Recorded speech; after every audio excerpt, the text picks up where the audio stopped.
In the mist-shrouded port town of Ravencliff Harbour, Eleanor Blackwood pours aged brandy for the merchants and sailors who frequent the Siren's Rest Tavern.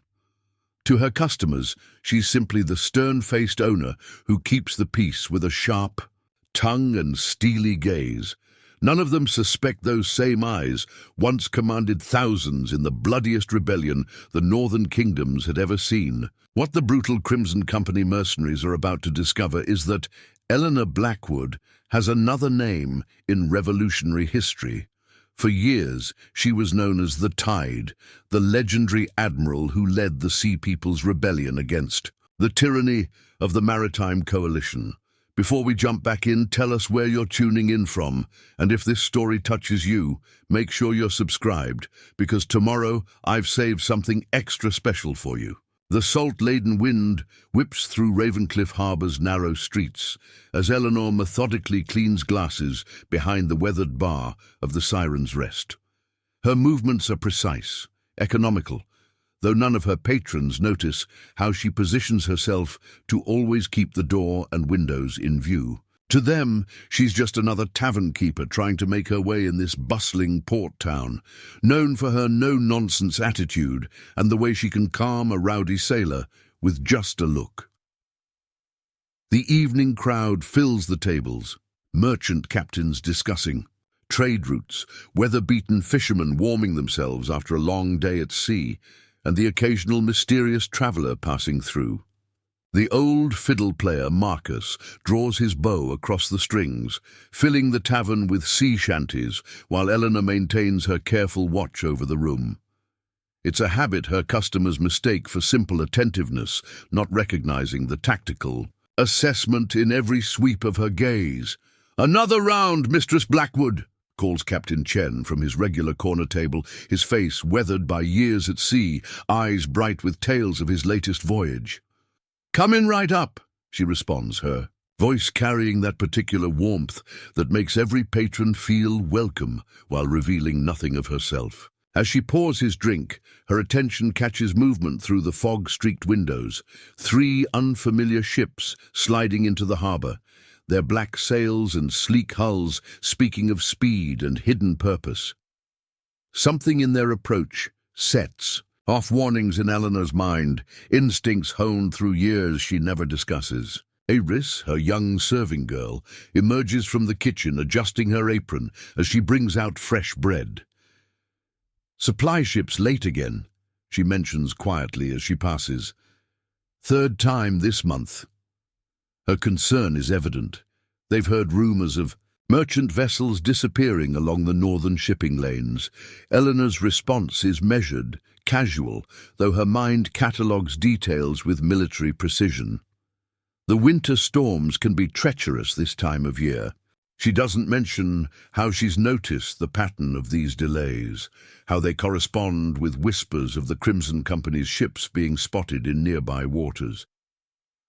The tavern's heavy door creaks open as Harbour Master Reed enters, removing his oiled coat as rain drips around his boots. His expression carries the weight of troubling news. "Mistress Blackwood," he nods in greeting, making his way to the bar. Eleanor pours his usual without being asked. "Ravencliff, dark rum, neat." "Another. Merchant house sold," Reed says quietly once she's within earshot. "The Zhang family trading company took less than half what it's worth." He doesn't have to explain further. It's the 4th such sale in recent months, each following a similar pattern. Through the windows, Eleanor spots the crew from the black-sailed ships now making their way up the harbour steps, their movements suggesting military training beneath civilian clothes. She recognizes the telltale signs, just as she recognizes how they scan building positions, sightlines, possible cover, the same way she once did in another life. "The Fisherman's Guild is having troubles too," Iris adds, her voice carrying concern for their friends. "Strange accidents, boats damaged. They're thinking of selling to the Maritime Coalition." Eleanor nods, maintaining her calm demeanour while her mind works on multiple levels. She's seen this pattern before. Systematic pressure on local businesses, strategic acquisition of shipping routes, control of harbor facilities. The same tactics she once used to identify coalition oppression across 3 kingdoms before leading the rebellion that nearly brought them down. The tavern's atmosphere shifts as 3 men from the black-sailed ships enter the Siren's Rest. The usual evening chatter dims as they approach the bar, boots striking the wooden floor with deliberate purpose. Eleanor notices how they position themselves, 1 at the bar, 2 spreading out to cover the room. Professional spacing, practiced intimidation. "Rum," the leader demands, his voice carrying that particular tone that suggests he's testing boundaries, looking for weakness. "Your best." Eleanor reaches for their finest bottle, her movements unhurried. She feels the weight of the knife hidden beneath the bar, though she hasn't needed to touch it in years. Not since she disbanded the rebel fleet, married William, chose a quieter life. But as she pours the rum, she notes every detail. The calluses on their hands suggesting frequent sword use, the way they maintain awareness of exits and sightlines, the subtle signals they exchange. "Fine establishment you have here," the leader comments, his praise carrying a hint of threat. "Shame if anything were to happen to it. Times being what they are, a lot of businesses finding themselves in need of protection." Iris steps forward, but Eleanor's hand on her arm stops her. Her touch is gentle, but there's steel beneath it that the young woman has never felt before. "We manage well enough," Eleanor responds, her voice pleasant but firm. The leader's eyes narrow slightly, unused to such composure in the face of his implied threats. Through the window, more men from the black-sailed ships appear on the harbor steps. Eleanor counts them automatically, 7 total now, moving with coordination. That suggests military training. Crimson Company establishing presence, testing defenses, preparing for something bigger. Just like in the old days when she tracked coalition operations across the northern kingdoms, only now she's seeing it from the other side. The leader tosses back his rum, sets the glass down with deliberate force. "We'll be seeing you folks again. Real soon. Think carefully about your business's future." They exit as they enter with practiced intimidation, leaving behind a silence heavy with unspoken threats. "Eleanor," Iris starts, but she shakes her head slightly. "Not here.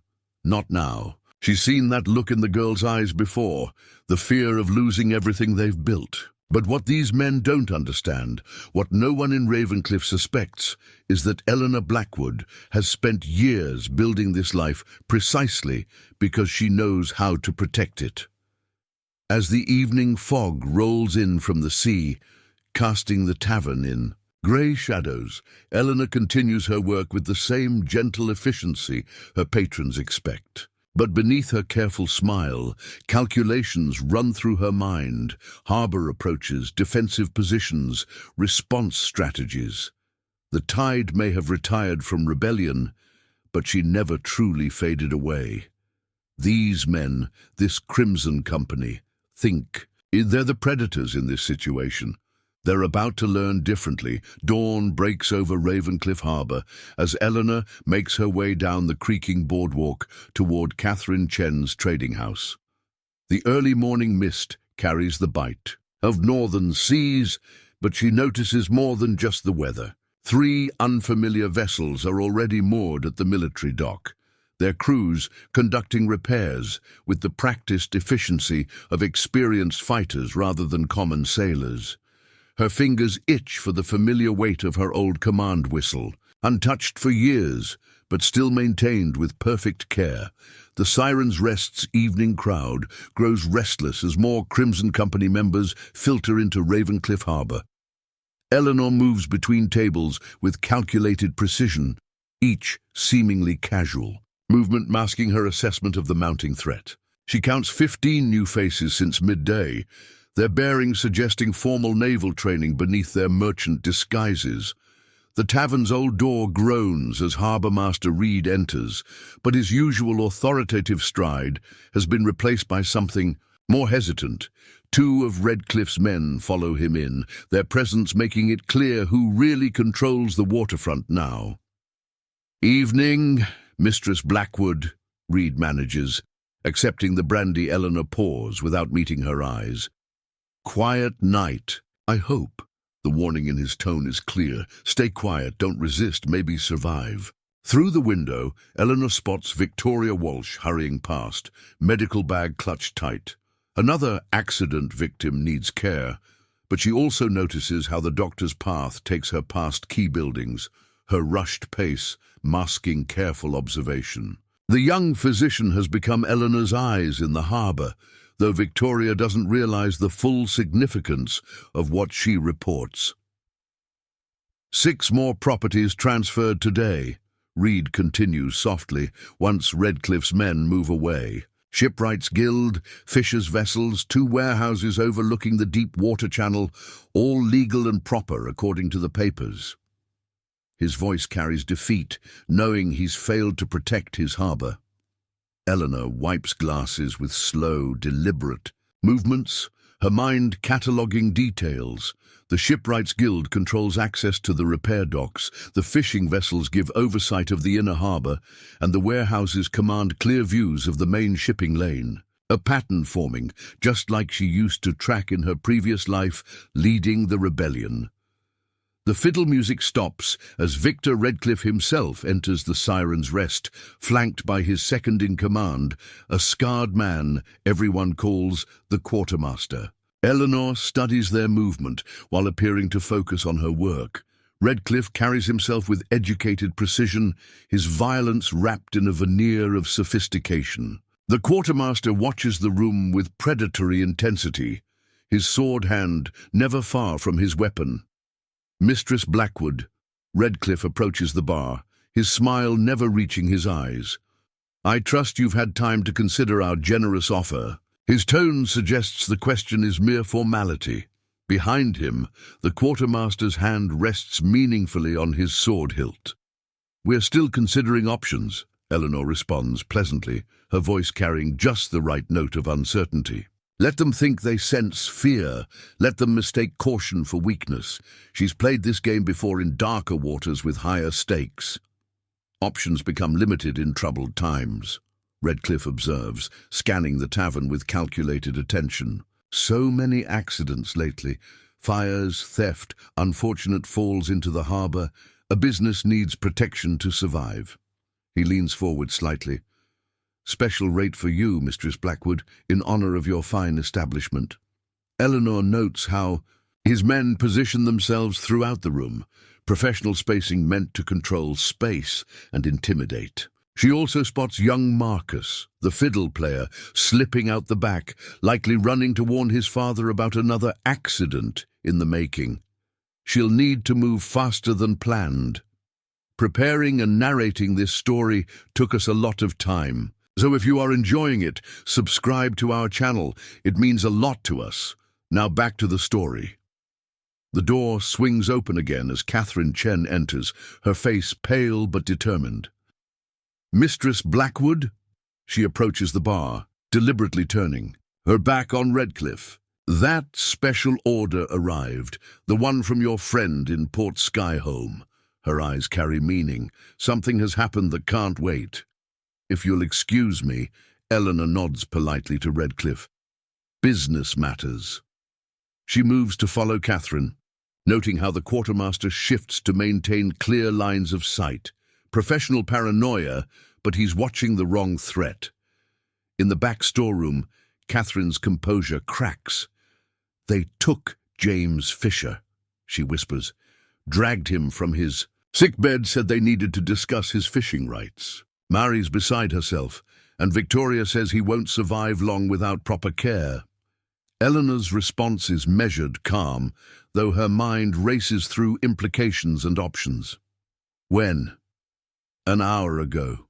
Took him up towards Storm's Gate Pass." Catherine's voice shakes. "There's more. Ships came down from the imperial capital. They're saying the Emperor himself has invested in these property transfers. That's why no one's stopping them." Through the storeroom's small window, Eleanor spots more of Redcliffe's men establishing watching positions around the harbour. Their coverage is professional, thorough, almost like they're preparing for something bigger than simple property acquisition. Catherine grabs her arm urgently. I heard them talking. Once they have the harbour facilities signed over, there won't be any witnesses left. No one to question how they got the deeds. They're going to burn Ravencliff to the ground. A familiar coldness settles over Eleanor's thoughts, the same clarity that once let her track coalition enforcers across 3 kingdoms. Get Victoria, she tells Catherine quietly. Tell her to be ready for patience. Then spread the word. Everyone stays inside tomorrow, no matter what they hear. Catherine stares at her friend, seeing something different in her stance, her eyes. Eleanor, what are you going to do? For a moment, the carefully maintained facade of the tavern keeper cracks slightly.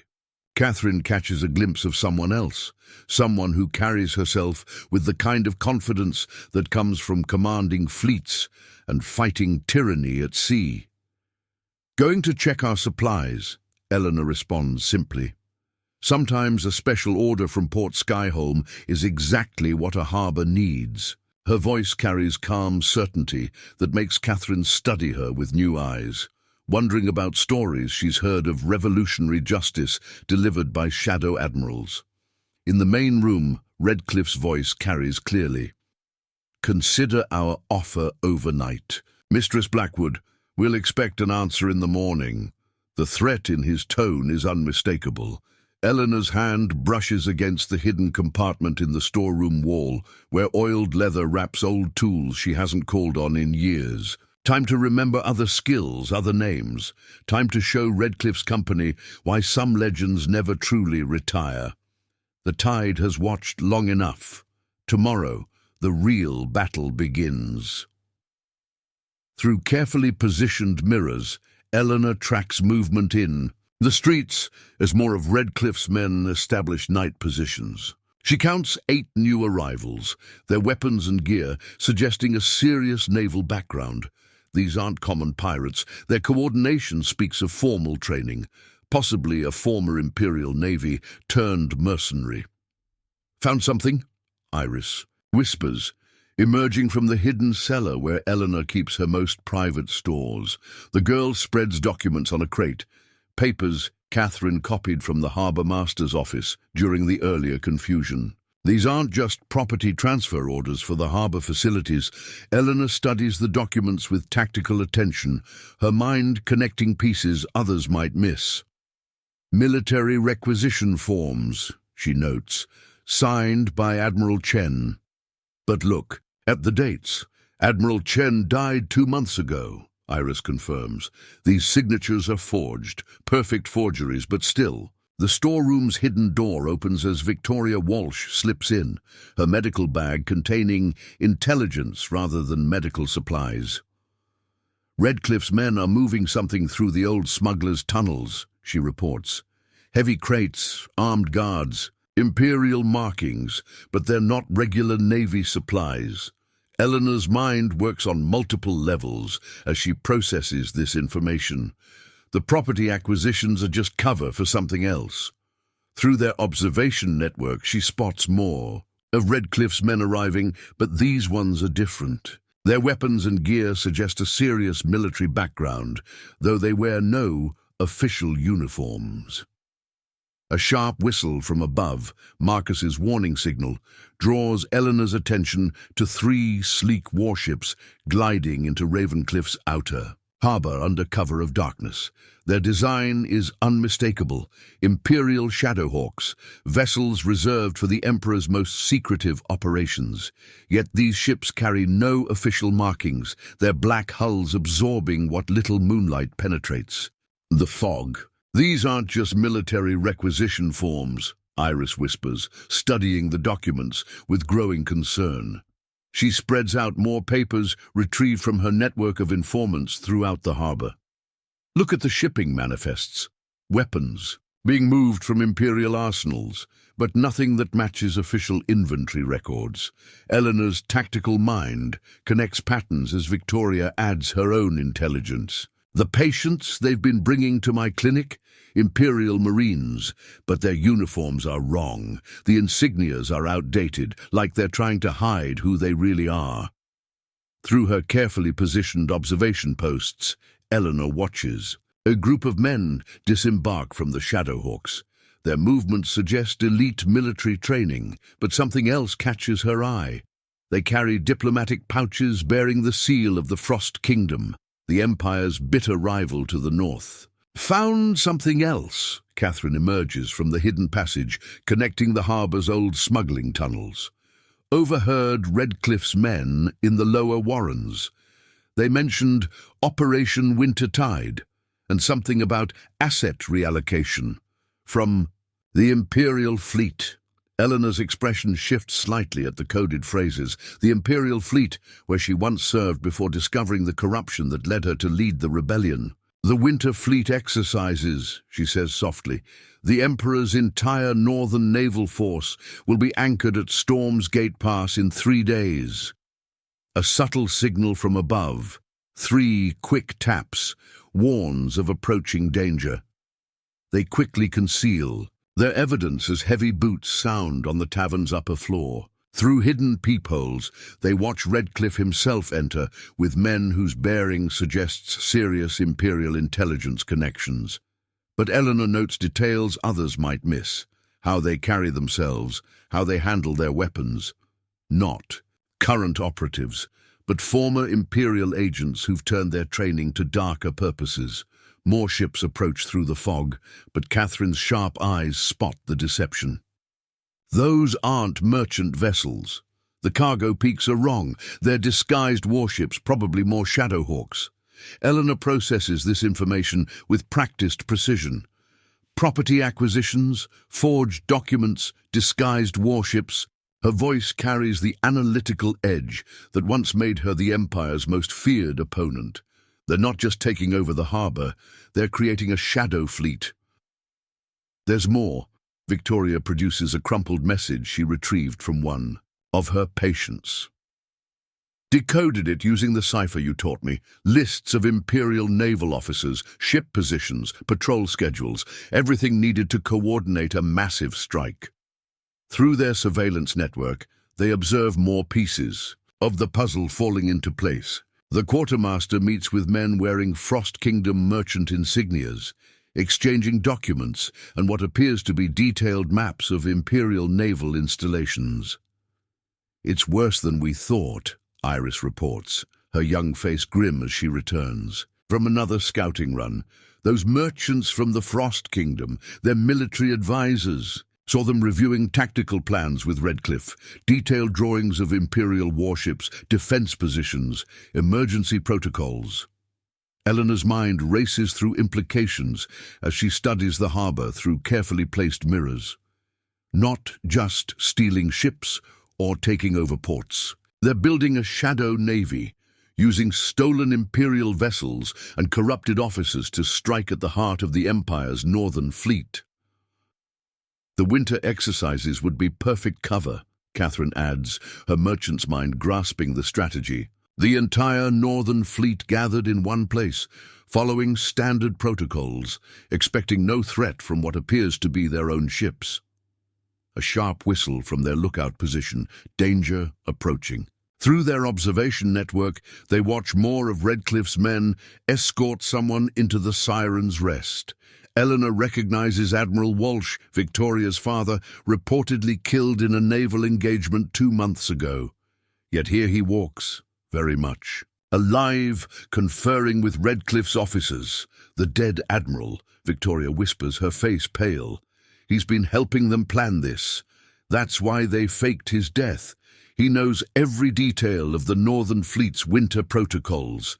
Eleanor's fingers trace the patterns on their tactical maps, her experienced eye seeing what others might miss. The harbour facilities they're seizing, each one is positioned perfectly to support a naval strike force. The deep water channels, the repair docks, the signal towers. That's not all. Catherine interrupts, producing papers she copied from the harbour master's office. Messages between Redcliffe and contacts in 3 other ports. Similar operations are being set up all along the northern coast. They're creating an entire network of shadow harbours. Through hidden observation points, they watch Redcliffe's operation taking shape. The Shadowhawk's crews establish professional coverage of key positions. The Frost Kingdom advisors review tactical documents. Admiral Walsh examines charts of the winter exercise area. They're accelerating their timeline. Thomas, Eleanor's most experienced dock worker, reports through their secret network. Heard. Redcliffe's men talking. The winter fleet arrives in 3 days. They need control of every harbour facility before then and need everything in place to make their shadow fleet look legitimate. Eleanor's mind calculates implications as she watches more pieces of the conspiracy lock into place. Because once the Imperial Winter Fleet arrives, there'll be too much official attention. Too many real naval officers asking questions about strange ships and unusual movements. A commotion above draws their attention. Through carefully positioned mirrors, they observe Admiral Walsh reviewing documents with Redcliffe, their manner suggesting urgency. "Our window is closing," the Admiral says, his voice carrying clearly to their hidden listening posts. "Once my old command arrives for the exercises, maintaining our cover becomes much more difficult. We need total control of these facilities within 48 hours. These aren't just forged military orders, Victoria realizes, examining another set of documents. They're creating an entire shadow command structure. With these papers and my father's knowledge of naval protocols, their ships could slip right into the middle of the winter fleet. No one would question their presence until it's too late." Eleanor's expression hardens as she processes the full scope of the threat. This isn't just about taking over harbours or stealing ships. Redcliffe's operation threatens the entire northern coast, and with it, the uneasy peace between Empire and Frost Kingdom that has prevented war for a generation. Through their observation network, they watch more elements of the conspiracy emerge. Supply ships arrive carrying weapons that match no official registry. Crews drill with Imperial naval precision while displaying subtle signs of foreign training. Every piece suggests an operation far larger and more dangerous than mere piracy or extortion. They're not just building a shadow fleet, Eleanor concludes, her voice carrying the weight of experience. They're creating the perfect weapon to shatter the Empire's northern defences, and they're using our harbour, my harbour, to do it. A sharp signal from above warns of more movement. Through hidden viewpoints, they observe Redcliffe's men, beginning aggressive patrols, their manner suggesting the operation is entering its final phase. The quartermaster leads teams through the streets, establishing tactical positions at key points throughout the harbour. Eleanor's mind races through options as she watches her carefully built piece threatened by forces that could plunge the entire northern coast into war. The tide hadn't just retired from rebellion. She'd chosen this life, this harbour, precisely because it let her protect what she'd fought so hard to achieve. These men, this shadow fleet they're building, they think they've found the perfect base for their operation. They're about to learn why some harbours are better left in peace, why some legends retire for very good reasons. Storm clouds gather over Ravencliff Harbour as Eleanor retrieves her carefully hidden network of harbour markers, moving with the silence that once earned her the name Tide. She notes fresh tracks in the midnight mist.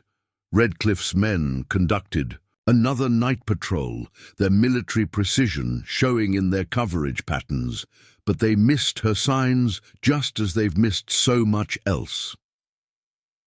Through the early morning shadows, she spots the first results of her preparations. 2 of Redcliffe's supply vessels sit stranded at the outer markers, their keels fouled by mysteriously shifted sandbars. Near the harbour mouth, 3 more ships stand idle, their navigation buoys inexplicably relocated during the night. All there, In carefully planned routes experienced unexpected delays. Problems with the supply line, Iris reports quietly as Eleanor returns to the Siren's Rest. Heard Redcliffe's men talking. Their ammunition ships hit shifting shoals up at Storm's Gate. Pass. Strange, since that channel's been solid for years. Her eyes carry knowing appreciation for certain preparations made weeks ago.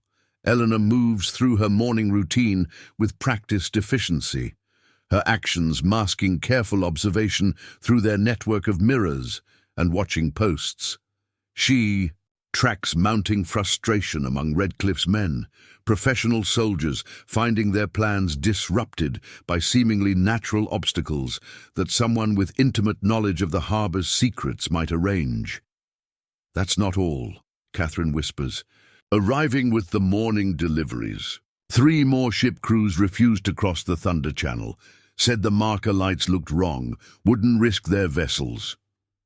She doesn't mention checking those lights herself, following Eleanor's precise instructions about subtle alterations. To their signals, the tavern doors swing open as the quartermaster enters, his usual predatory confidence showing cracks of concern. "Coffee," he demands, scanning the room with professional paranoia.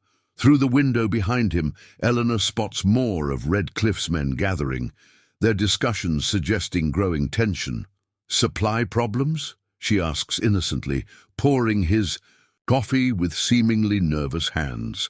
Let them think they see fear. Let them miss the tactical mind analyzing their every response. "Not your concern," he snaps, but she notes how his fingers tap anxiously on his sword hilt.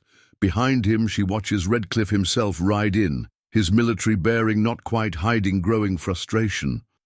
A commotion erupts outside as one of their scout ships races in from the North Channel. "Captain!" The sailor's voice carries barely controlled panic. Navigation markers shifted again. The 3rd time since yesterday, and the backup channel through Eagle's Pass. He stops, aware he's said too much. Redcliffe's response is measured but sharp. "Find the interference. Post guards this time. No one approaches those markers without authorization." But Eleanor notes how his hand tightens on his reins, how his tactical assessment surveys the harbour with new wariness. Through their observation network, Eleanor tracks multiple disruptions unfolding. The harbour master's office discovers log, books mysteriously rearranged, key coordinates subtly altered.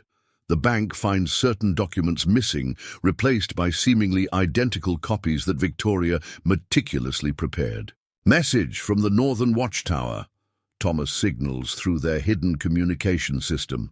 Eleanor decodes his casual movements. 6 ships approaching, heavily armed, moving fast. More of Redcliffe's reinforcements, but their arrival. Patterns suggest urgency rather than planned deployment. "Sir," one of Redcliffe's lieutenants approaches, his military training evident in his stance. "We've got problems at the North Wharf cache. Support beams showing rot, the whole section might collapse." His voice drops. "We can't secure the shadow fleet there, and the alternate docking point is experiencing similar issues. Almost like someone knows our backup plans." Redcliffe finishes coldly, his eyes scanning the harbour for threats, but missing the real danger hiding in plain sight. Victoria hurries past, her medical bag clutched tight. Eleanor catches her subtle signal. More of Redcliffe's men experiencing mysterious accidents. Nothing serious, but each incident requiring documentation, creating paper trails that certain Imperial investigators might find interesting. "Found something else," Victoria reports later, slipping into the tavern's hidden back room. Their ship manifests don't match the official registry. Small discrepancies, easy to miss, but she produces carefully copied documents showing systematic irregularities. Eleanor studies the papers with tactical precision. "They're not just building a shadow fleet," she observes quietly. "They're using these ships to cover something else, something that needs official papers to hide in plain sight." Through the window, she watches Redcliffe's operation showing increasing strain. Professional soldiers finding their plans disrupted, their routes compromised, their security seemingly penetrated. Yet they can't find any clear enemy to fight, can't trace the cascade of complications to any single source. More riders approaching, Catherine reports, maintaining her daily routine while gathering intelligence. But these ones carry Imperial Navy insignias. Eleanor studies these new arrivals through their observation posts, noting how Redcliffe's men react. Subtle tensions, quick conferences, adjusted positions. Legitimate naval officers? She asks, though she suspects the answer. No, Catherine confirms softly. Saw one of them with Admiral Walsh earlier. They're part of this, just wearing uniforms to look official. Perfect, Eleanor thinks, watching. The fake officers integrate with Redcliffe's security. Let them add more layers to their deception, more pieces to their operation. Each new component creates new vulnerabilities, new ways for a ghost to haunt their plans. The day progresses as Eleanor maintains her cover, serving drinks while watching Redcliffe's organization show increasing fractures. Supply lines disrupted, communications compromised, security positions undermined, death by 1,000 cuts delivered by shadows they never see coming. Something else, Iris mentions as evening approaches. Overheard Redcliffe's lieutenant, they're missing scheduled. Checks with their northern contacts. Can't get reliable messages through, can't confirm certain arrangements. Eleanor allows herself a small smile, remembering other operations she's dismantled piece by piece. Redcliffe's men are professionals, their plans sophisticated, but they've never faced someone who understands exactly how to turn their strengths and weaknesses. Through their observation posts, she watches frustration mount among Redcliffe's forces. Military precision means nothing when every carefully planned component starts failing. Professional soldiers find themselves fighting shadows, never realizing the real threat serves drinks and watches with careful eyes.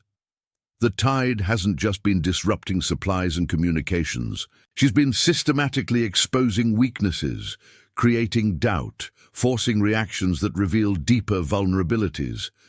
Redcliffe's operation is sophisticated, but sophistication creates complexity, and complexity can be turned against itself by someone who knows exactly where to strike. As sunset approaches, Redcliffe's response to the mounting disruptions turns aggressive. Eleanor watches through the Siren's Rest's windows as more men arrive. Not his usual professional soldiers, but rougher mercenaries chosen for brutality rather than precision.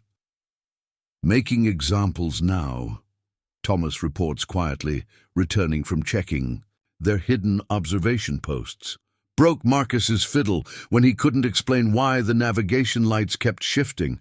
Would have been worse if Victoria hadn't intervened. Eleanor's hands move with controlled efficiency as she serves drinks, each motion masking careful observation through the network of mirrors and watching posts. She tracks the escalating violence, Redcliffe's frustration showing in increasingly desperate measures. They're searching buildings. Catherine slips in through the back door, her voice carrying controlled fear. Tore apart the trading house looking for their missing documents.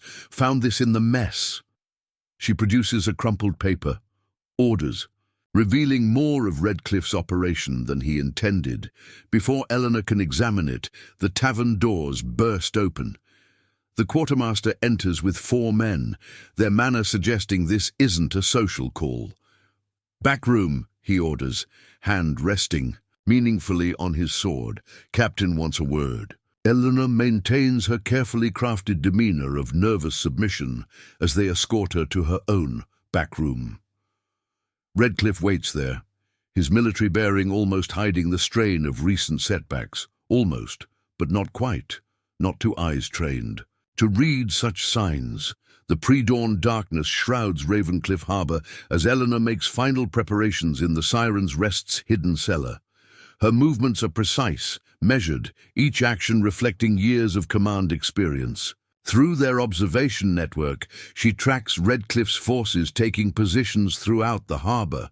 Professional soldiers preparing for serious enforcement, never suspecting they're the ones being hunted. "Last piece in place," Iris reports. quietly, emerging from the secret tunnel. Catherine got the message to James Fisher's family. They're safe at the old lighthouse along with the others. Her eyes carry concern as she watches Eleanor check nautical tools with practiced efficiency. Redcliffe brought in reinforcements. Must be 40 new men since sunset. Good. Eleanor's fingers move with familiar certainty as she adjusts ancient tide charts. Let them gather. Let them think numbers give them strength. Her voice carries the quiet confidence that once made men whisper about shadows that brought down the maritime coalition. Through carefully positioned mirrors, they watch Redcliffe's operation making final preparations. The quartermaster leads teams through the harbour, establishing tactical positions. Mercenaries maintain aggressive patrols, while corrupted officials finalize paperwork in the maritime bank, making everything appear legitimate. More ships approaching. Victoria slips in through their hidden entrance, but these ones are different. Military design, advanced weapons. She produces papers retrieved during her rounds. Found these in Redcliffe's lieutenant's coat while treating his accident. Eleanor studies the documents with tactical precision. Experimental warships from the Imperial Weapons Program. Vessels not even the Emperor knows exist. Her eyes narrow at particular details, and something they're calling Project Leviathan, a subtle signal from above, 4 quick taps, warns of approaching danger. They quickly conceal evidence as heavy boots sound on the floorboards overhead. Through their surveillance network, they observe Redcliffe himself enter the tavern, accompanied by Admiral Walsh and foreign agents, their manner suggesting urgency. Timelines accelerated, Catherine reports, joining them through another secret passage. Overheard Redcliffe's men. The Shadow Fleet arrives tonight, but they're moving their real cargo now, using the confusion of multiple ship movements as cover. Eleanor processes this intelligence with practiced attention. They'll want control of every harbour facility before then. Need everything to look legitimate when official eyes start watching. Her mind calculates implications, seeing patterns within patterns. That's not all, Victoria adds, retrieving more intelligence from her medical bag. They're bringing in something massive through the old smuggling tunnels. Military guards, special, handling. Heard Walsh call it the prototype. Through hidden observation points, they watch more of Redcliffe's men establish positions throughout the harbour. Professional soldiers preparing for serious action, their manner suggesting the operation's final phase is beginning. Eleanor. Thomas's voice carries quiet urgency. Redcliffe's men are loading specialized weapons. Saw them preparing some kind of new naval artillery. Anyone who hasn't signed over property by morning. He pauses, letting the implication hang. Won't live to see another tide, she finishes, which means we move tonight. Everything's in position, Catherine nods, producing a carefully drawn map. Every piece exactly where you planned. Victoria's got the infirmary ready. Marcus is watching. The high channels, even Captain Reed. She smiles slightly. Amazing how much courage a man finds when his family's safely hidden. Eleanor allows herself a small smile, remembering other operations she's orchestrated from shadows.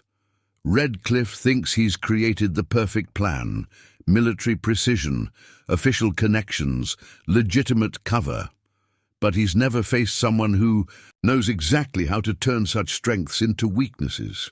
Through their observation network, they track increasing activity, more of Redcliffe's men arriving, taking tactical positions. The foreign agents confer urgently with Walsh, examining documents, finalizing arrangements. Mercenaries prepare for violence, loading weapons, establishing control points. They're starting to pressure people directly, Victoria reports. Breaking into homes, forcing signatures, using James Fisher's condition as an example of what happens to those who resist. Eleanor's expression hardens slightly. How is James? Stable, ready to move when you give the signal. Victoria's voice carries professional certainty, just like everything else you've arranged. A commotion above draws their attention. Through hidden peepholes, they watch Redcliffe interrogating one of his lieutenants about another mysterious equipment failure. His composure shows cracks, professional confidence strained by too many unexplained problems. The foreign agents are getting nervous, Catherine observes. Saw them arguing with Walsh, something about delivery guarantees and schedule changes. Perfect, Eleanor thinks. Let them pressure each other. Let them rush their careful plans. Every crack in their operation creates new opportunities for a ghost to exploit. Time to begin, she says quietly, checking final preparations. Through their surveillance system, she tracks all the pieces she's positioned throughout the harbour. Weapons cached in strategic locations, escape routes prepared for threatened families, evidence carefully gathered and hidden. 1,000 small preparations, all leading to this moment. Eleanor, Thomas watches his wife with new understanding, seeing the Admiral beneath her careful facade. What do you need us to do? Her response carries the same quiet authority that once made her legendary in darker times. Keep watch, maintain position, wait for my signal. She moves to the hidden entrance leading to the tunnel network. Through their observation posts, they watch Redcliffe's operation to prepare for their endgame. Professional soldiers establishing positions, corrupted officials finalizing paperwork, foreign agents ready with payment, all the pieces of a sophisticated conspiracy coming together. They're not just stealing experimental ships, Eleanor observes, making final checks of her nautical instruments. They're building something bigger. A network that reaches into Imperial Naval Command itself. Her voice carries deadly certainty. Time to remind certain men why they used to fear shadows. The tide hasn't just been gathering intelligence and causing disruptions. She's been systematically positioning every piece for this moment, preparing to show Redcliffe's operation exactly why some legends are best left undisturbed. But as Eleanor moves through the secret tunnels beneath the harbour, her tactical mind notes something else, subtle discrepancies in Redcliffe's operation that suggest an even darker purpose. The experimental ships, Project Leviathan, the foreign agent's urgency, pieces of a larger puzzle she's only beginning to see. Through carefully placed listening posts, she catches fragments of conversation between Walsh and the foreign agents. The fleet exercises provide perfect cover. Once the prototype is activated, no defense against what they can't see coming. Eleanor's mind races through implications. The Shadow Fleet isn't just about stealing experimental ships or infiltrating the Imperial Navy. It's about testing something new, something that could change the very nature of naval warfare itself. Found something else, Victoria whispers through. Their communication network. Medical records in Walsh's office. They're not just building advanced ships, they're modifying their crews. Some kind of experimental treatment that enhances sailing abilities beyond normal human limits. Through strategic observation points, Eleanor watches crews from the recently arrived ships. Their movements are too precise, their coordination too perfect. They handle complex sailing maneuvers with impossible speed, as if they're somehow connected to their vessels in ways that defy natural law. The prototype, she realizes, pieces clicking into place. It's not just a weapon. It's a way to turn ships and crews into something else, something that could make traditional navies obsolete. More ships arrive through the fog, their crews moving with that same unnatural precision. Eleanor's experienced eye catches details others would miss, how they seem to sense changes in wind and current before they occur, how they work in perfect synchronization without visible signals. They're calling them tide binders, Catherine reports, having overheard conversations between Walsh and the foreign agents. The treatment lets crews connect directly with their ships, control them like extensions of their own bodies. But there's a cost. Eleanor's mind races through implications. An entire fleet of ships crewed by enhanced sailors, capable of maneuvers no normal vessel could match, the perfect weapon to ensure dominance of the northern seas. But as she watches these modified crews through hidden observation posts, she notices something else, moments of strain, flashes of pain quickly hidden. The treatment that gives them such incredible abilities is also burning them out, turning them into weapons that destroy themselves with use. That's why they need the harbor facilities, she realizes. Not just for building a shadow fleet, but for producing more of whatever they're using to modify their crews. They're turning Ravencliff into a factory for creating naval weapons that consume their own sailors. The full scope of Redcliffe's operation becomes clear. He's not just building a secret fleet, he's helping create something that could transform naval warfare at the cost of the very humanity of those who serve. Something that treats sailors as components to be modified and discarded, rather than men to be led. Through their network, Eleanor watches more enhanced crews arrive. Their movements becoming increasingly unnatural as the treatment takes stronger hold. She sees what Redcliffe misses, how some fight against the changes, how others seem to be losing themselves to the connection with their ships.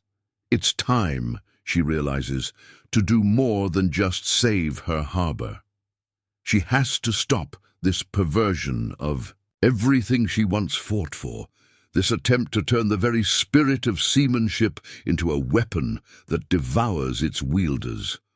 The Tide hasn't just been preparing to protect Ravencliff. She's been unknowingly positioning herself to prevent something that could destroy the very soul of maritime life itself.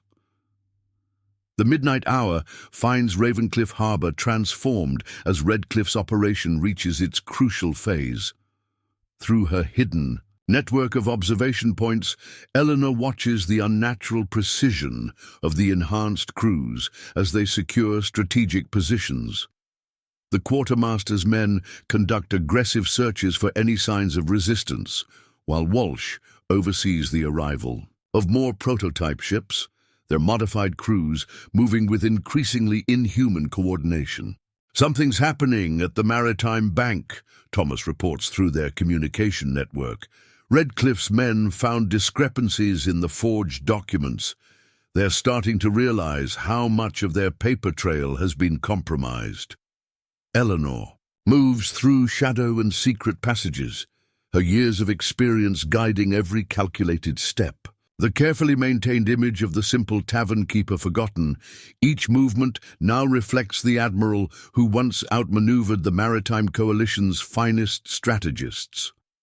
Through carefully positioned mirrors, she watches Walsh's reaction to the mounting crisis. His military bearings show strain as more reports arrive. Navigational markers mysteriously shifted, communication signals compromised, supply lines systematically disrupted. "Sir," one of his lieutenants bursts into the bank. "The foreign agents are withdrawing. Left a message saying our security is completely compromised. And the prototype enhancement formula," he lowers his voice, but Eleanor's enhanced listening posts catch every word. "Someone knew exactly where we'd hidden it. The whole cache is missing."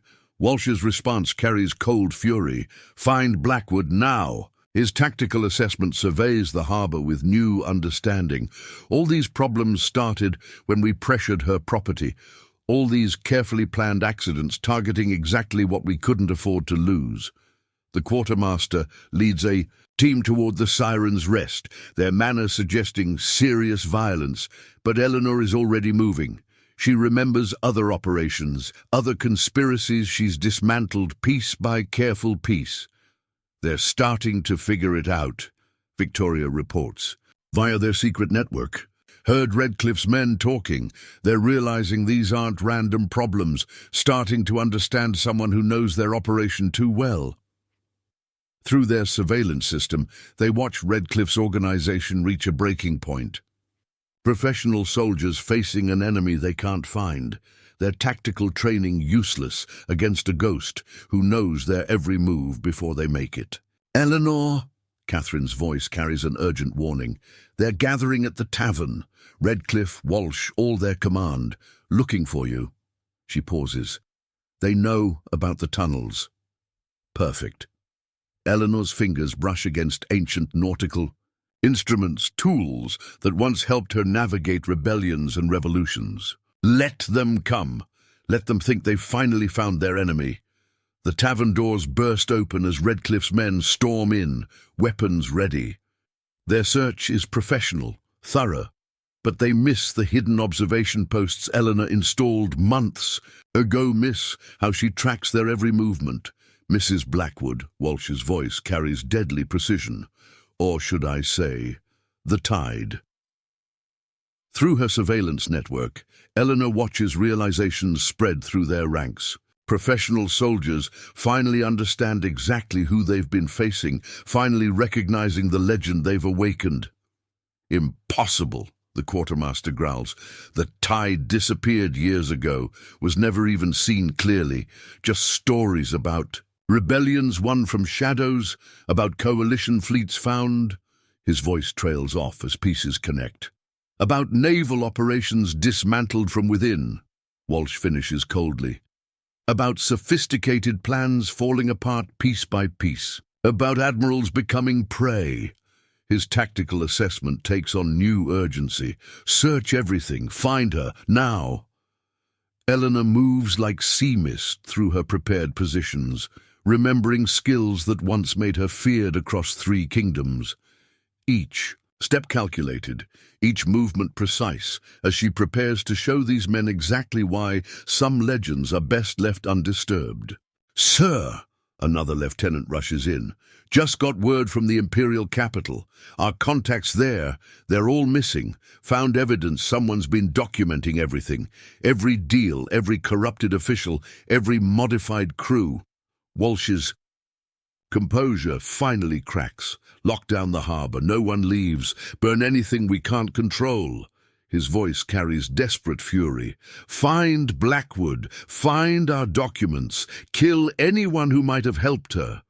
Through hidden passages, Eleanor reaches her final position. Years of experience reading men and movements tell her Redcliffe's organization has reached the perfect point of vulnerability. Professional soldiers turning desperate, making mistakes, revealing weaknesses a ghost can exploit. Eleanor, Thomas's voice carries quiet certainty through their network. Everything's ready, just like you planned. She allows herself a small smile, remembering other operations she's dismantled, other sophisticated plans she's turned to dust. Walsh thought his military training and experimental enhancements made him untouchable. Time to show him exactly how wrong he was. The Siren's Rest's lights extinguish suddenly, plunging Redcliffe's men into darkness. Through her enhanced vision, Eleanor watches panic spread through their ranks.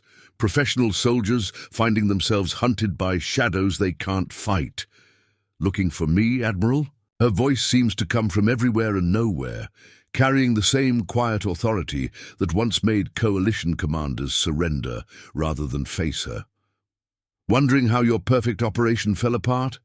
How did someone know exactly where to strike, exactly how to dismantle everything piece by piece? Gunfire erupts as Walsh's men shoot at shadows, their professional discipline crumbling.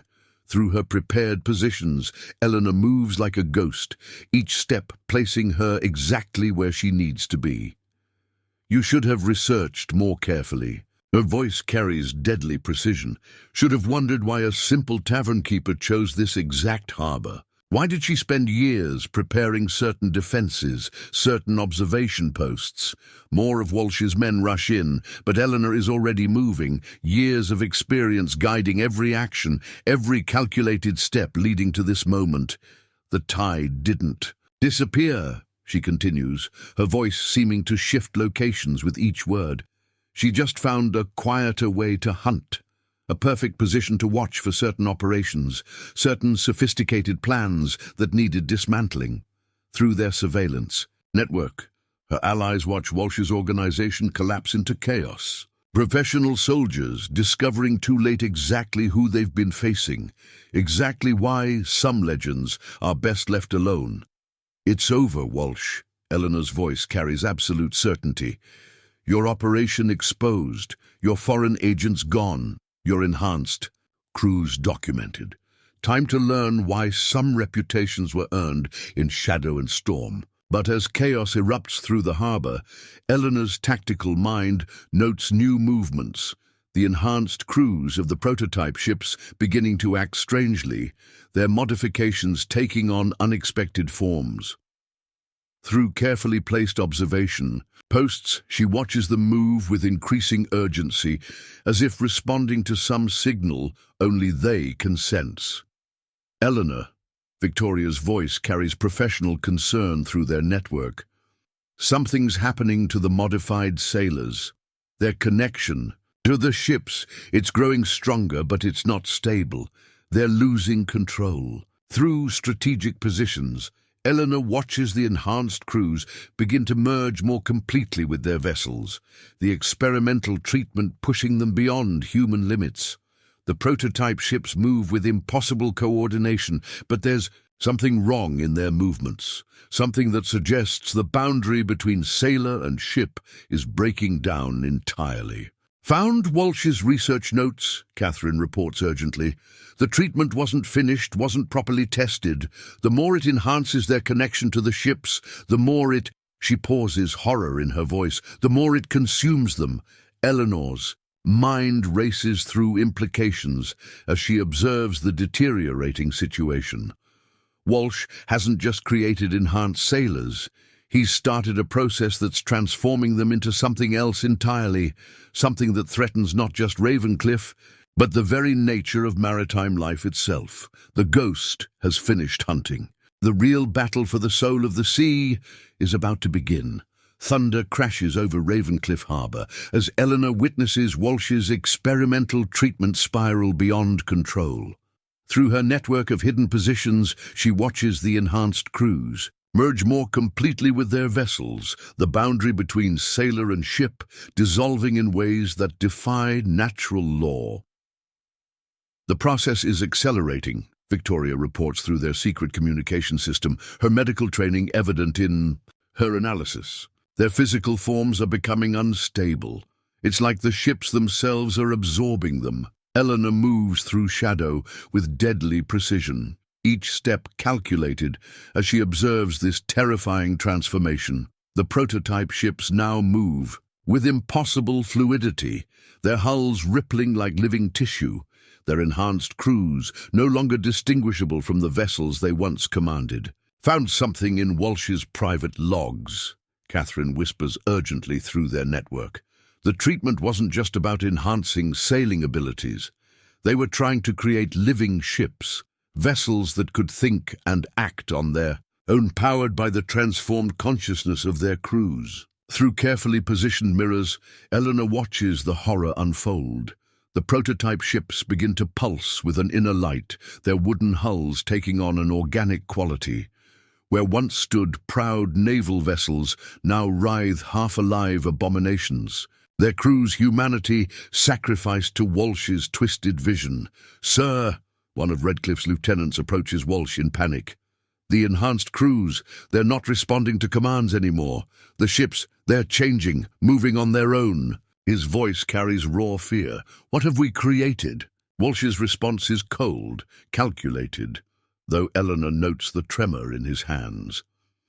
"Accelerate the final phase. If we can't control them, we'll use them. Release the catalyst. Let's see how the Imperial fleet handles these creatures." Through their observation network, they watch Walsh's men move to carry out his desperate orders. But Eleanor sees what they miss. How the transformed ships react to their approach, how the hybrid entities that were once crews sense hostile intent. "Eleanor," Thomas signals urgently. "More ships are approaching from the North Channel, but something's wrong with them. They're moving strangely, like they're already affected by whatever Walsh did to his crews." Eleanor's tactical mind races through implications. The treatment spreads, she realizes. It's not just affecting the prototype ships anymore, It's beginning to transform any vessel that comes in contact with them. The horror of Walsh's true plan becomes clear. He hasn't just created enhanced crews or living ships. He's developed something that could spread across the seas, transforming every vessel and sailor it touches into these hybrid abominations. The Imperial Fleet, Victoria's voice carries, dawning terror. They're scheduled to arrive tomorrow for the exercises. If these transformed ships make contact with them, the entire Northern Fleet could be converted, Eleanor finishes grimly. Through strategic observation points, she watches the prototype ships begin to move with new purpose, as if sensing the approach of potential new vessels to absorb. Found. Walsh's original research, Catherine reports via their secret network. They didn't start with ships and sailors. They were studying something else, some kind of ancient maritime entity they discovered in the deep northern waters. Everything they've done is an attempt to replicate its power. Eleanor's experienced eye catches details others would miss, patterns in the transformed ship's movements that seem oddly familiar. The old legends, she whispers. Stories about ghost ships that could think and hunt, about vessels that became one with their crews. Walsh didn't create this power. He awakened something that should have stayed buried. Through hidden observation posts, they watch the situation deteriorate further. The transformed ships begin to emit a strange call.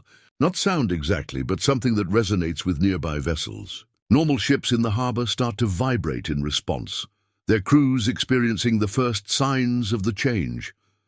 Eleanor, Victoria's voice carries professional urgency. I've analyzed samples from affected crew members.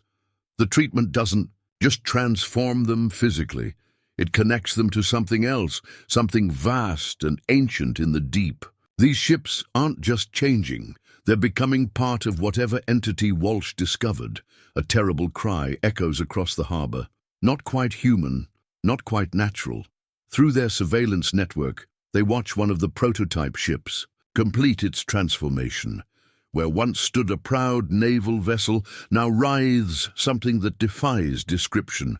Wood and flesh merge together. Crew and ship become one living entity that pulses with eldritch power. It's calling to the others. Thomas reports, his voice shaking. The remaining prototype ships, they're responding, starting to transform faster now. Eleanor's mind works through possibilities as she observes this nightmarish development. She's faced corrupt admirals and criminal fleets, led rebellions, and won impossible victories. But this is different. This is about stopping something that threatens not just lives or kingdoms, but the very nature of maritime existence itself. Through carefully placed listening posts, she catches fragments of conversation as Walsh reveals more of his madness. Don't you see? This is the future of naval power. No more need for crews or training. The ships themselves will live and fight. The sea itself will serve us. The formula, Victoria interrupts through their network. I found something in Walsh's medical records. The treatment has a weakness. It requires constant application to maintain stability, without regular doses. The transformation begins to break down, Eleanor finishes, her tactical mind seeing possibilities. Through their observation points, she notices details others miss. Moments when the transformed ships seem to flicker, instances where the merged crews show signs of struggling against their condition. That's why they needed the harbor facilities, Catherine adds. They're not just building a fleet, they're creating production centers for the treatment. Without a constant supply, Eleanor's expression hardens as she formulates a plan. We don't just need to stop Walsh's operation. We need to free these crews from what they're becoming. Need to prevent this transformation from spreading to other ships. Through their network, they observe more disturbing developments. The transformed ships begin to move in formation, their movements suggesting not just coordination, but shared consciousness. They're no longer individual vessels, but parts of something larger, something that sees the approaching Imperial fleet as an opportunity to grow. Eleanor. Thomas's voice carries quiet determination. What do you need us to do? For a moment, her carefully maintained composure shows something of the admiral beneath. Not just the rebel leader who fought corruption, but a protector of everything that makes seafaring life sacred. We're going to remind these ships what it means to be human, she responds softly, going to show Walsh why some powers are best left undisturbed. Her voice carries the same authority that once commanded fleets. Time to teach certain men that the sea itself fights back when pushed too far. The tide hasn't just been fighting a corrupt operation. She's been unknowingly preparing to face something that threatens the very soul of maritime life. An ancient power awakened by human ambition, a transformation that could spread across every ocean if not stopped here in this harbor tonight. Through strategic positions, she watches the transformed ships gather strength, their hybrid forms becoming more stable, their alien consciousness growing stronger. But she sees what Walsh misses, how parts of the original crews still fight within these monstrous entities, how humanity itself resists being consumed by whatever power he's awakened. Time to show these abominations why some legends are written in courage rather than transformation, why the human spirit itself is stronger than any power from the deep. Lightning splits the sky above Ravencliff Harbour as Eleanor initiates her desperate plan. Through her network of hidden passages, she moves with deadly purpose toward the harbour's ancient tidal locks. Massive mechanisms built by the first settlers designed to control the flow of water into the inner harbour. The transformed ships are gathering, Thomas reports through their communication system. Moving toward the deep water channel, they seem to be calling to each other. His voice carries barely controlled horror. The sound they're making, it's like nothing I've ever heard before. Eleanor's experienced eye catches crucial details as she observes the nightmarish fleet. The hybrid vessels pulse with unnatural light, their forms constantly shifting between wood and flesh. But she notices something else: how they cluster near the treatment storage facilities, how their movements become erratic when they drift too far. Found it! Victoria's voice carries fierce triumph through their network. Walsh's research notes confirm it. The transformation requires constant exposure to the treatment compound. Without it, the process begins to destabilize. But there's more. The compound itself is sensitive to salinity levels. Too much salt water disrupts the molecular structure. Eleanor finishes, her tactical mind racing through possibilities. Through carefully positioned mirrors, she watches the transformed ships maintain strict position near the inner harbor's brackish water. They avoid the saltier outer channel, their hybrid forms reacting with obvious distress when waves splash their mutated hulls. Eleanor, Catherine signals urgently. Walsh's men are loading more of the treatment onto supply boats. They're going to try reaching the Imperial fleet before it arrives, start the transformation process at sea. Through their observation posts, they watch Walsh's desperate gambit unfold. His remaining loyal crews prepare small, fast vessels to carry the corrupting compound beyond the harbour. Once released into open water, nothing could prevent its spread. Through the northern seas, "Sir," one of Walsh's lieutenants approaches in panic. The transformed crews, they're evolving faster than predicted. The ships aren't just merging with their sailors anymore. They're starting to change the water around them. Eleanor's keen eye confirms this horrifying development. The harbour water near the hybrid vessels shows signs of transformation, taking on an oily sheen, moving in ways that defy natural tides. The corruption is spreading beyond ships and crews to the sea itself. The ancient entity, Victoria reports, her medical training evident in her analysis. According to Walsh's notes, it's not just about transforming vessels, it's trying to recreate itself, to spread its essence through all it touches. The ships and crews are just the first stage. Through strategic positions, Eleanor watches this aquatic nightmare unfold. The hybrid ships pulse with increasing power, their alien consciousness growing stronger as they prepare to extend their influence beyond Ravencliff's waters. But she sees what Walsh misses, how the transformed water behaves differently where fresh streams feed into the harbour, how the corruption seems to recoil from areas of higher salinity. A pattern forms in her tactical mind, a desperate plan taking shape. The tidal locks, she commands through their network. Thomas, Catherine, get to the control mechanisms. Victoria, I need those salinity calculations exact. We're going to remind these abominations why the sea itself remains untamed. Eleanor, Iris's voice carries an urgent warning. Walsh's men have spotted movement near the locks. They're sending guards. Through their surveillance system, they watch armed.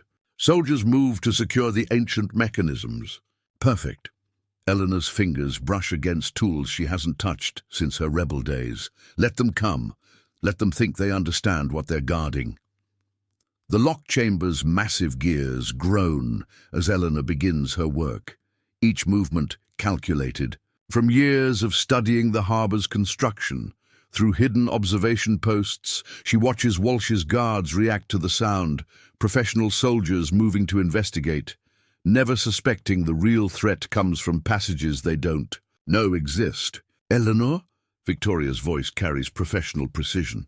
According to these calculations, a sudden influx of seawater at this concentration. The shock to their transformed systems would be catastrophic. But the timing would have to be imperfect, too gradual, and they'll adapt, too sudden, and we risk destroying the harbour itself, Eleanor finishes grimly. Through their network, she tracks multiple threats. Walsh's men searching for saboteurs, the hybrid ships pulsing with alien power, the corrupted water spreading its infection through the inner harbour. The treatment storage. Catherine's warning comes sharp and urgent. Walsh is moving it to the prototype ships if they absorb that much compound at once. Through strategic positions, they watch Walsh's final gambit unfold. His men load barrels of the transformative substance onto the hybrid vessels, their actions desperate as they seek to push the transformation beyond any hope of reversal. He's lost control, Thomas observes. I don't care about using them anymore. Just wants to spread this corruption as far as he can. Eleanor's mind races through implications as she makes final adjustments to the lock mechanisms. The timing will have to be perfect. Catch the transformed ships when they're most vulnerable, when the treatment makes them most unstable. Sir, Walsh's lieutenant's voice carries raw fear. The hybrid ships, they're not just absorbing the compound, they're changing it, making it stronger. The transformation is accelerating beyond all predictions. Through their observation network, they watch horror unfold. The prototype ships writhe with impossible power, their forms barely recognizable as vessels anymore. The corrupted water around them begins to move with purpose, reaching out like living tentacles to infect.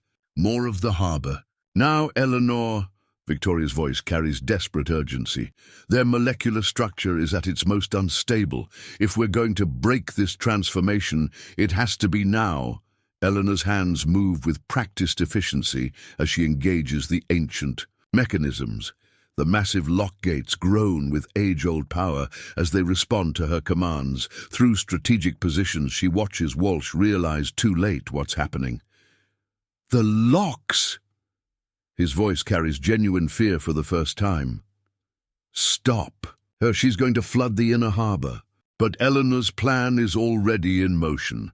The gates swing wide with unstoppable force, allowing the full power of the ocean tide to surge into Ravencliff's protected waters. Salt water crashes through the harbour with tremendous force, its natural power meeting the corrupted essence of Walsh's transformed fleet. The hybrid ships react with alien screams. Not sound exactly, but something that resonates through mind and soul. Their mutated forms writhe in distress as pure seawater disrupts. The unnatural power that holds them together. The compound, Victoria reports with fierce satisfaction. The salinity is breaking down its molecular structure. The transformation, it's beginning to reverse. Through their network, they watch natural order reassert itself. The corrupted water returns to normal as salt disperses the infection. The hybrid ships struggle against the tide, their forms flickering between flesh and wood as the ocean's pure essence fights the transformation. The crews! Catherine's voice carries wonder. They're separating from the ships, the transformation. They're becoming human again. Eleanor's tactical mind notes crucial details as she maintains precise control of the lock mechanisms. The timing must be perfect. Too much seawater would destroy the harbor's delicate balance. Too little would allow the corruption to adapt and survive. Through strategic positions, they observe the battle between natural tide and unnatural power. Walsh's horror shows clearly as he watches his creations come undone, the ancient entity's influence broken by the simple power of the sea itself. "You fool!" he screams into the chaos. "Do you realize what you've done? The power we could have controlled, the weapons we could have created." The sea isn't meant to be controlled. Eleanor's voice carries deadly certainty as she makes final adjustments to the locks. Some powers aren't meant to be weapons. Some forces demand respect rather than obedience. Through their observation posts, they watch the transformed ships continue their return to natural form. Crews emerge from writhing hybrid flesh, human forms separating from wooden hulls as the ocean's salt burns away the corruption that bound them together. The tide hasn't just saved her harbor. She's reminded certain men why some powers are best left to the deep, why the sea itself remains forever wild and free. Salt spray fills the air as Eleanor guides the final surge of ocean water through Ravencliff's ancient locks.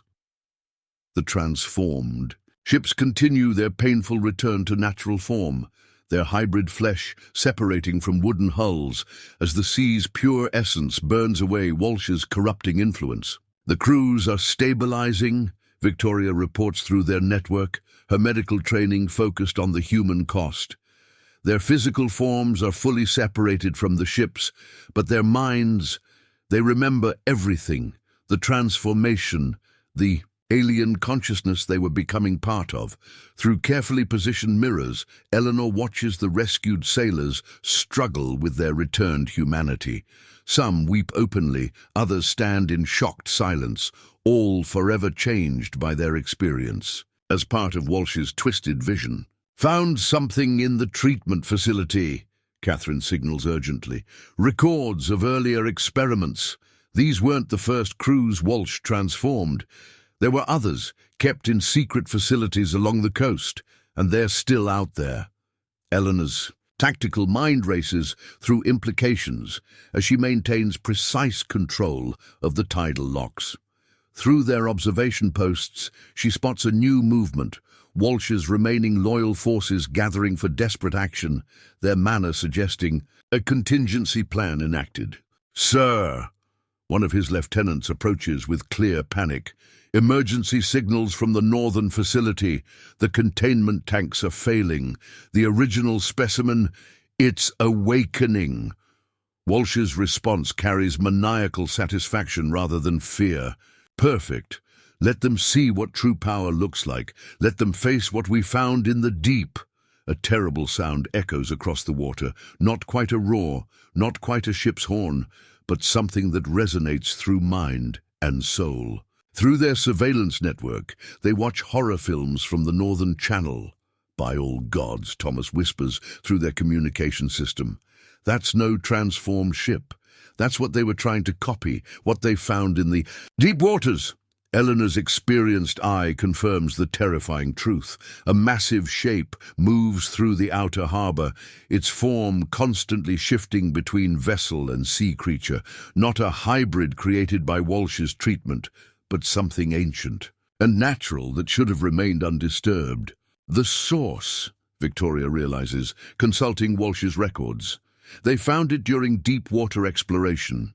some kind of ancient marine entity that could merge with ships and crews. Everything they did was an attempt to replicate its abilities, to control its power. Through strategic positions, Eleanor watches this primordial horror approach. Its size dwarfs normal vessels, its essence radiating a power that makes Walsh's experiments seem pale imitations. The water around it moves with alien purpose, responding to its very presence. "Eleanor," Catherine's voice carries an urgent warning. "Walsh's men are moving something from the treatment facility, some kind of concentrated formula they were saving. If they release it near that creature, they'll supercharge its natural abilities." Eleanor finishes grimly. "Try to control it like they did their transformed ships." Through their network, she tracks multiple threats, Walsh's forces preparing their desperate gambit, the ancient entity advancing with inexorable purpose, the newly rescued crews still vulnerable to its influence. "The tidal locks won't be enough," Victoria reports, her analysis precise. "This entity exists naturally in deep salt water. It's not vulnerable to the same weaknesses as Walsh's copies." Eleanor's mind works through possibilities as she observes the unfolding crisis. She's faced corrupt admirals and criminal fleets, led rebellions, and won impossible victories. But this is different. This is about facing something that predates human existence, something that sees ships and sailors as resources to be absorbed rather than lives to be respected. Through hidden observation posts, they watch Walsh's final plan take shape. His men position boats carrying the concentrated treatment compound, preparing to release it in the ancient entity's path. Not to destroy it, but to enhance its power, to push its natural abilities beyond any possibility of resistance. "Found something else," Catherine interrupts through their network. "These old charts show a deep trench just beyond the harbour mouth. It's where the entity originally slept before Walsh's experiments woke it. The water pressure there would be enough to contain it," Eleanor concludes, her tactical mind seeing possibilities. Through their surveillance system, she notes crucial details others miss: how the entity moves more sluggishly in shallower water, how it seems drawn to deeper channels even as it approaches the harbour. "Eleanor," Thomas's voice carries quiet urgency. "What's the play?" For a moment, her carefully maintained composure shows something deeper, not just the rebel admiral who fought corruption, but someone who understands the sea's most ancient. "Powers must be respected rather than controlled. We're going to remind this creature why it chose the deep waters," she responds softly. "Going to show Walsh why some powers can't be controlled, only guided." Her voice carries the same authority that once commanded fleets. Time to teach certain men that the sea itself chooses where its children dwell. Through strategic positions, they watch the ancient entity continue its advance. Its form seems to ripple with impossible colors, its presence affecting the very air around it. The rescued crews react to its proximity, their recently separated humanity sensing the power that almost consumed them. "Eleanor," Victoria reports with professional concern. "The crew members, they can feel it calling to them. The transformation may be reversed, but part of them still remembers what it was like to be joined with something greater." Perfect. Eleanor's mind calculates possibilities as she makes subtle adjustments to the tidal mechanisms. They understand its nature better than anyone. They know how it thinks, how it moves. Her voice carries growing certainty, how it can be led. Through their network, they observe Walsh's forces prepare to release the treatment compound. But Eleanor sees what they miss, how the entity reacts to the rescued crew's presence, how it responds to the echo of itself it senses in their memories. "Charts," she commands through their communication system. "Catherine, Thomas, help the crews position themselves along the deep water channel. Victoria, we need to understand exactly how this creature perceives those it once connected with." "Eleanor, Iris's voice carries a warning.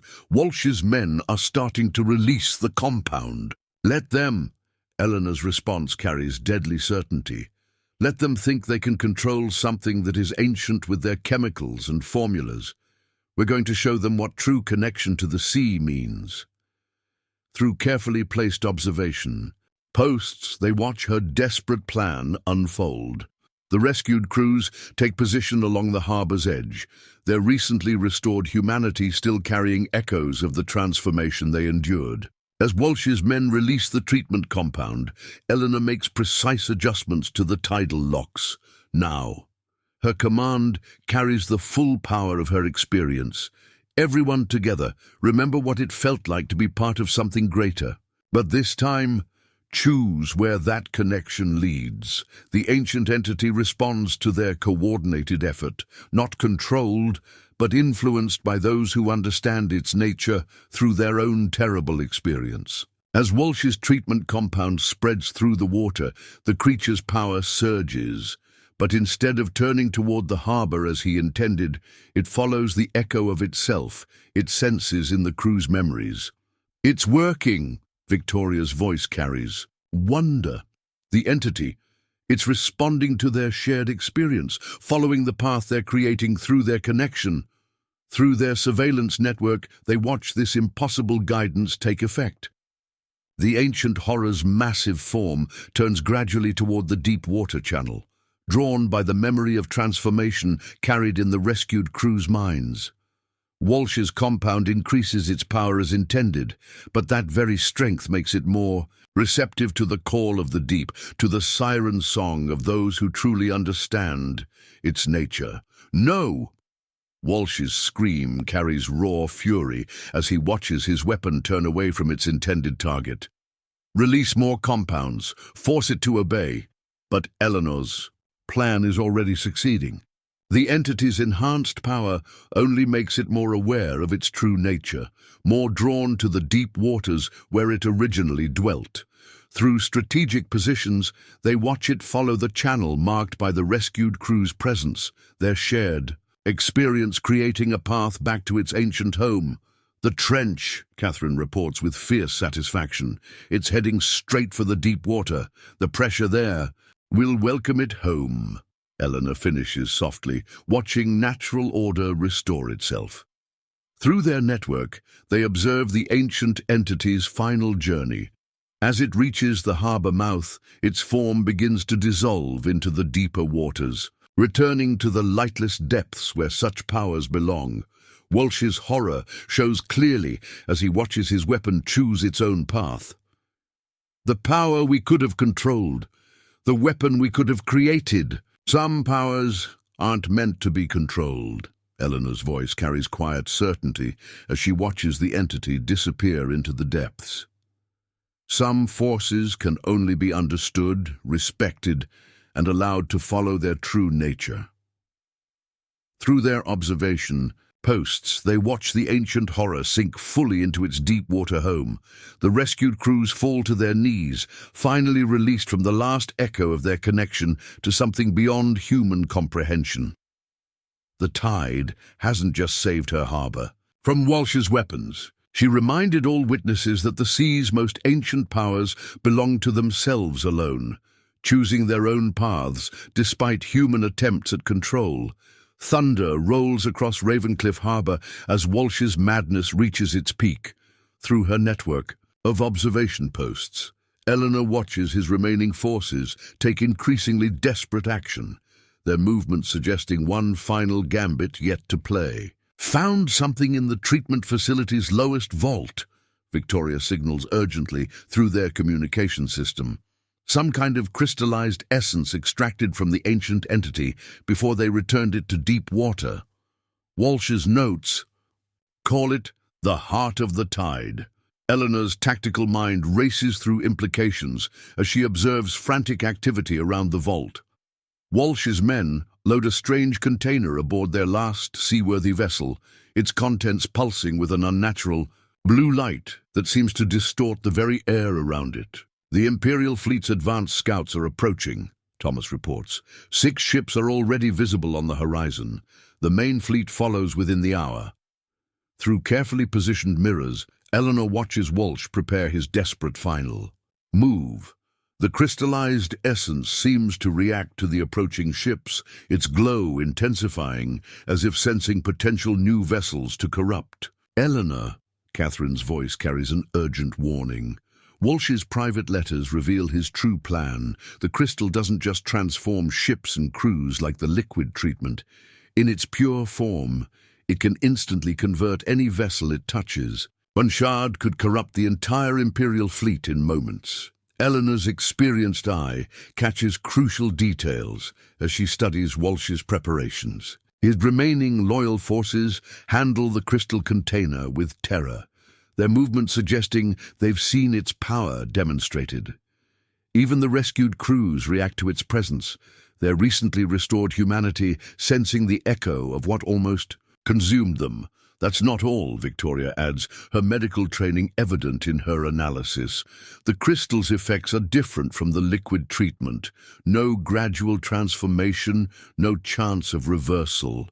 It rewrites reality itself around whatever it touches, turning ships and crews into something that never was human at all. Through their surveillance network, they track multiple threats. Walsh's forces preparing to intercept the Imperial fleet, the crystal's power growing stronger as it senses approaching vessels, the rescued crews struggling against its call, even from a distance. "Sir!" One of Walsh's lieutenants approaches with clear fear. The crystal's becoming unstable. Its power, it's growing beyond the containment field. Walsh's response carries maniacal satisfaction. "Perfect. Let it grow stronger. Let it feel the approaching fleet. Soon it will have all the vessels it could ever desire." A strange resonance fills the harbor. Not quite sound, not quite light, but something that distorts perception itself. Through strategic positions, Eleanor watches the crystal's influence begin to spread. The water around Walsh's ship takes on an unnatural sheen, reality itself seeming to warp in its presence. Found Walsh's final notes, Catherine reports through their network. The crystal isn't just a weapon, it's a seed.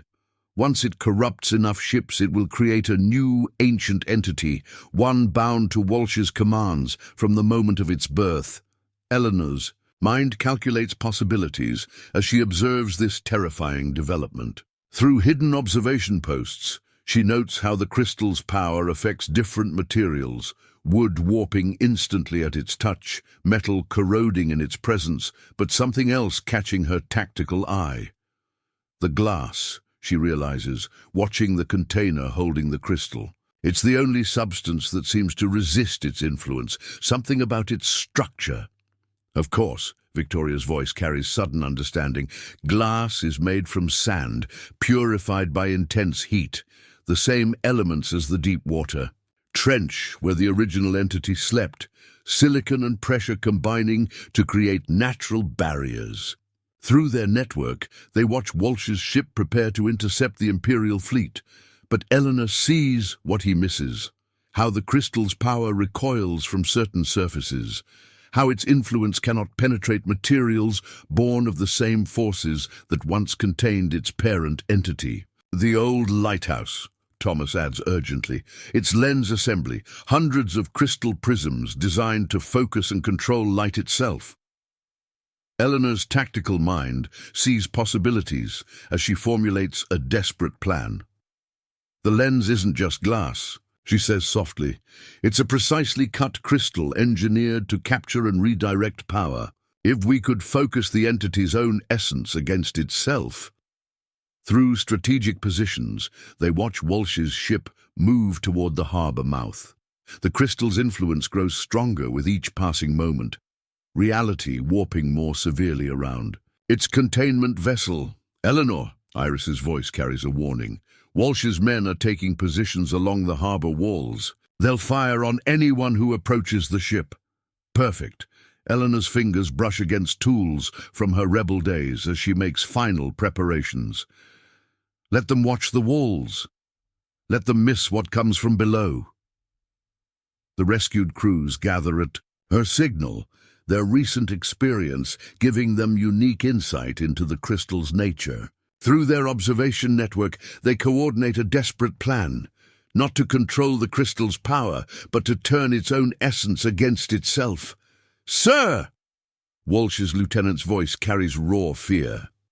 The crystal, it's responding to something, growing stronger, but not toward the fleet. It's resonating with the lighthouse lens. Eleanor's plan unfolds with precise coordination. The ancient prisms designed to focus and amplify light now serve to capture and redirect the crystal's own power. Through their surveillance system, they watch reality itself seem to fold as the lens assembly draws the entity's essence into patterns it cannot escape. "No!" Walsh's scream carries fury and desperation. "What are you doing? The power we could command, the fleet we could create." But Eleanor's understanding runs deeper than his desire for control. Through strategic positions, they watch the crystal's power turn inward, trapped in endless reflection between precisely aligned prisms. Its attempt to warp reality meets itself in infinite recursion, creating a loop from which even its reality-bending influence cannot break free. "The containment field," Victoria reports with professional satisfaction. "The crystal's power. It's collapsing in on itself. The lens isn't just reflecting its energy, it's forcing it to experience its own transformation." Through their network, they observe the final confrontation between natural law and Walsh's ambition. The crystal's glow intensifies to blinding brilliance as it faces its own essence, its power to corrupt reality, meeting an endless mirror of itself. "You cannot imagine what you're destroying," Walsh rages as he watches his weapon turn against itself. "The force we could have commanded, the seas we could have ruled." "Some forces cannot be commanded." Eleanor's voice carries quiet certainty as she watches the crystal's power collapse into infinite recursion. Some powers exist only in balance, in the harmony between natural forces that humans forget at their peril. The crystal's brilliance reaches impossible intensity, then implodes with devastating force. Through their observation posts, they watch reality snap back into true form as the entity's essence finally destroys itself. Trapped in an endless loop of its own power, the tide hasn't just saved her harbor or the Imperial fleet. She's demonstrated why some forces must remain in balance, why the harmony of natural law proves stronger than any human attempt to command powers beyond their understanding.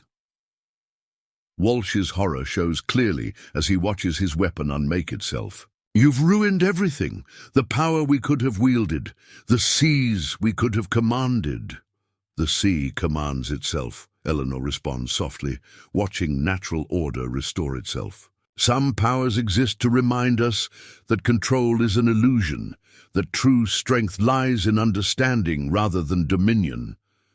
Through their surveillance network, they watch the crystal's final dissolution. Its attempt to corrupt reality falls to the simple truth that some forces cannot be controlled, only respected and allowed to follow their natural course. Dawn breaks over Ravencliff Harbour as the last echoes of Walsh's ambition fade into memory. Through her network of observation posts, Eleanor watches the Imperial fleet's advanced scouts enter the harbour, their crews unaware of how close they came to transformation beyond human understanding. "The treatment facility is secure," Victoria reports through their communication system. "Imperial Marines found Walsh's research notes. Everything about the ancient entity, the transformation process, the crystal's power. It's all being contained and studied by people who understand the need for caution." Eleanor's tactical mind notes crucial details as she observes the harbour's return to natural order. The rescued crews gather on the docks, their experience having forged them into something new, not corrupted by transformation, but strengthened by understanding what they almost became. "Found something interesting," Catherine signals quietly. "Messages between Walsh and contacts in other ports. Seems Ravencliff wasn't his first attempt at awakening ancient powers. There are other facilities, other experiments.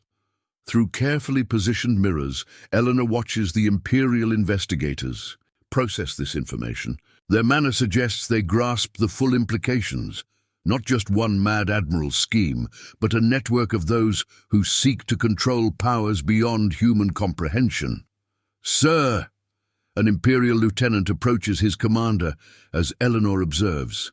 Through their surveillance network, reports from the northern facility, signs of similar experiments but different results. They were working with other kinds of ancient entities. The commander's response carries grim understanding. Not just the sea, then. These people seek to control powers from every realm of existence. His gaze sweeps the harbor, noting details that suggest military experience. We'll need someone who understands how to track such operations, someone who's faced these forces and learned the right lessons from the encounter. Eleanor's experienced eye catches the subtle shift in the harbor's atmosphere. The rescued crews stand straighter as Imperial officers approach them, their unique insight into transformed existence, making them valuable advisors in facing similar threats. Eleanor, Thomas's voice carries quiet significance through their network. The Imperial Command, they're not just investigating Walsh's operation, they're creating something new. A force specifically tasked with protecting natural boundaries, preventing others from awakening things that should remain undisturbed. Through strategic positions, she watches this new development take shape. The Imperial officers consult with the rescued crews, their discussions suggesting respect for experience rather than desire for control. These men understand that some powers must be guarded rather than commanded. That's not all, Victoria adds, her medical training giving crucial insight. They're calling it the boundary guard, not just military but scholars and healers too.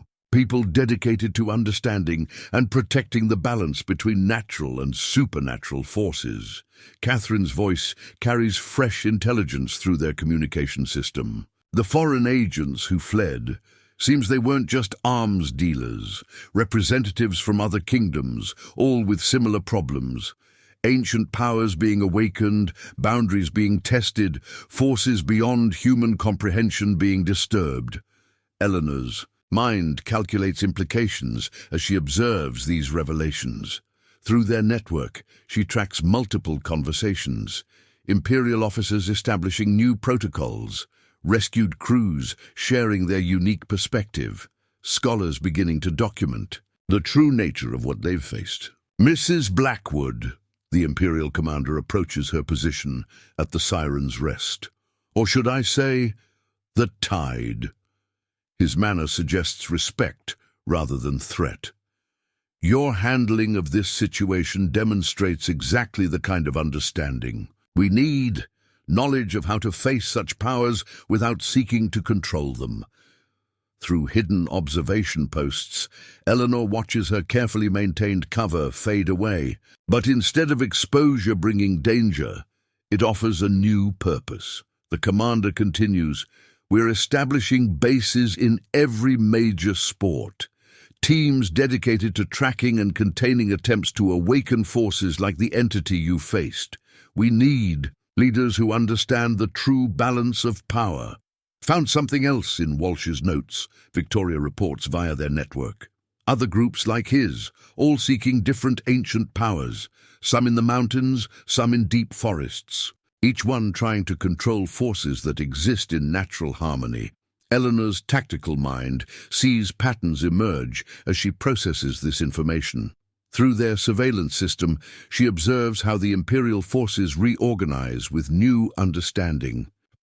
Not just military might, but a dedication to maintaining natural boundaries against human ambition. The rescued crews, Thomas adds, they're being offered positions as advisors. Their experience gives them unique insight into how these powers think, how they can be respected rather than controlled.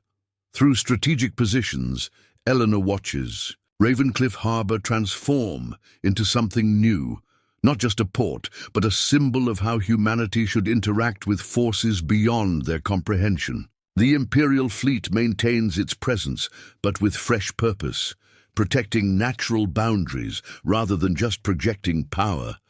"They're asking about you." Catherine's voice carries a quiet understanding. The Imperial command, the rescued crews, even scholars from distant kingdoms. They want to know about the tide, about how one woman helped remind everyone that some powers belong to themselves alone. But Eleanor's attention is already moving forward, her tactical mind seeing patterns others might miss. Through their network, reports arrive of other operations, other attempts to awaken ancient forces, other threats to the natural harmony that maintains existence itself. More ships approaching, Iris signals, but these ones are different. Representatives from every kingdom seeking understanding of what happened here. Even some of the ancient sea peoples coming to share their own knowledge of powers that dwell in deep waters. Perfect, Eleanor thinks. Let them come. Let Ravencliff become more than just a harbour, a place where those who face the unknown can learn to balance respect with protection, understanding with boundaries. Through their observation posts, she watches her town become something Walsh never intended, a centre for those dedicated to maintaining natural order rather than controlling it. The boundary guard isn't just about stopping people like Walsh, Victoria observes. It's about teaching a new way to interact with powers beyond human comprehension, showing that true strength comes from understanding and respect rather than control and dominion. Eleanor's mind calculates possibilities as she watches these developments unfold. Walsh wanted to create weapons, to control ancient forces for human ambition. Instead, he helped create something else, a new understanding of humanity's proper relationship with powers that existed long before them and will exist long after. Through their surveillance network, they watch Ravencliff's transformation continue. The rescued crews begin training others in how to recognize signs of awakening powers. Scholars establish libraries dedicated to proper understanding of natural boundaries. The Imperial fleet adapts its role from pure military might to protecting the delicate balance between realms. Eleanor, Thomas's voice carries quiet certainty. What happens now? With the boundary guard, with Ravencliff, with everything that's been revealed? For a moment, her carefully maintained facade shows something deeper, not just the rebel admiral who fought corruption or the tavern keeper who protected her harbour, but someone who truly understands that the greatest power lies in knowing when not to seek power at all. "Now we show others what we've learned," she responds softly, "that some forces exist in natural harmony, that true strength comes from respecting boundaries rather than crossing them, that the greatest victory lies in maintaining balance rather than seeking control." Through their observation posts, they watch Ravencliff Harbour embrace its new role. Ships arrive carrying those seeking understanding rather than power. Crews train in recognition rather than domination, and scholars study proper boundaries rather than ways to cross them. The tide hasn't just protected her harbour from Walsh's ambition.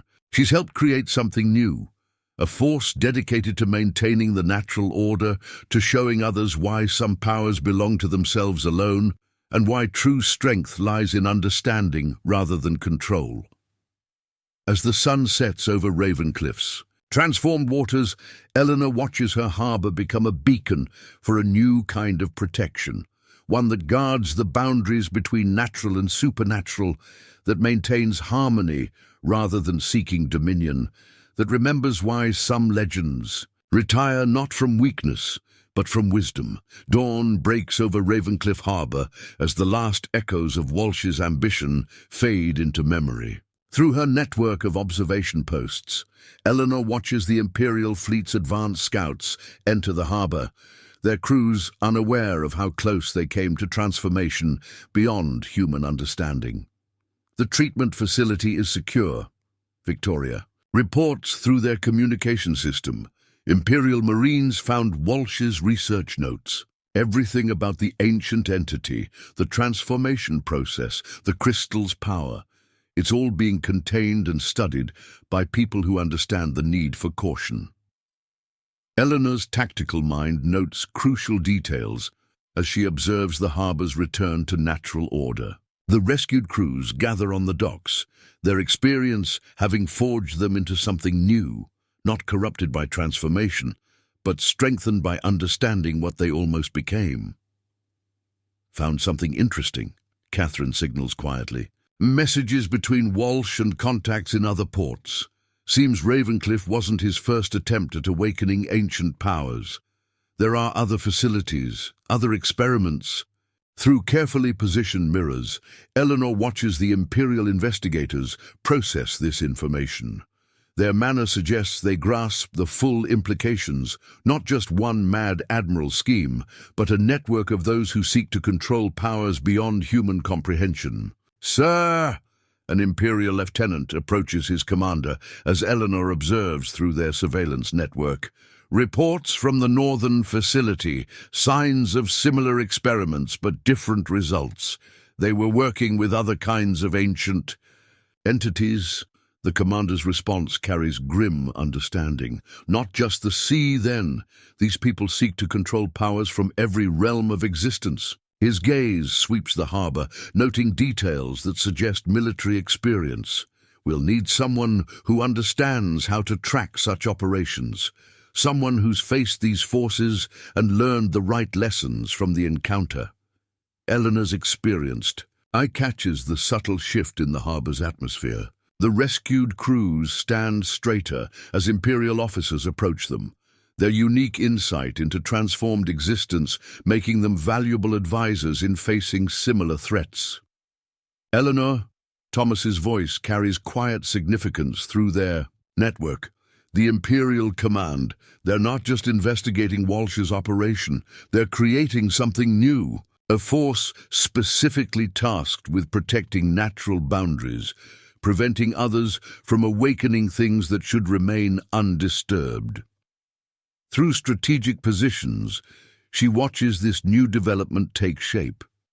The Imperial officers consult with the rescued crews, their discussions suggesting respect for experience rather than desire for control. These men understand that some powers must be guarded rather than commanded. That's not all, Victoria adds, her medical training giving crucial insight. They're calling it the Boundary Guard, not just military, but scholars and healers too. People dedicated to understanding and protecting the balance between natural and supernatural forces. Catherine's voice carries fresh intelligence through their communication system. The foreign agents who fled, seems they weren't just arms dealers, representatives from other kingdoms, all with similar problems. Ancient powers being awakened, boundaries being tested, forces beyond human comprehension being disturbed. Eleanor's mind calculates implications as she observes these revelations. Through their network, she tracks multiple conversations, Imperial officers establishing new protocols, rescued crews sharing their unique perspective, scholars beginning to document the true nature of what they've faced. Mrs. Blackwood, the Imperial commander, approaches her position at the Siren's Rest, or should I say, the Tide. His manner suggests respect rather than threat. "Your handling of this situation demonstrates exactly the kind of understanding we need, knowledge of how to face such powers without seeking to control them." Through hidden observation posts, Eleanor watches her carefully maintained cover fade away. But instead of exposure bringing danger, it offers a new purpose. The commander continues, "We're establishing bases in every major sport. Teams dedicated to tracking and containing attempts to awaken forces like the entity you faced.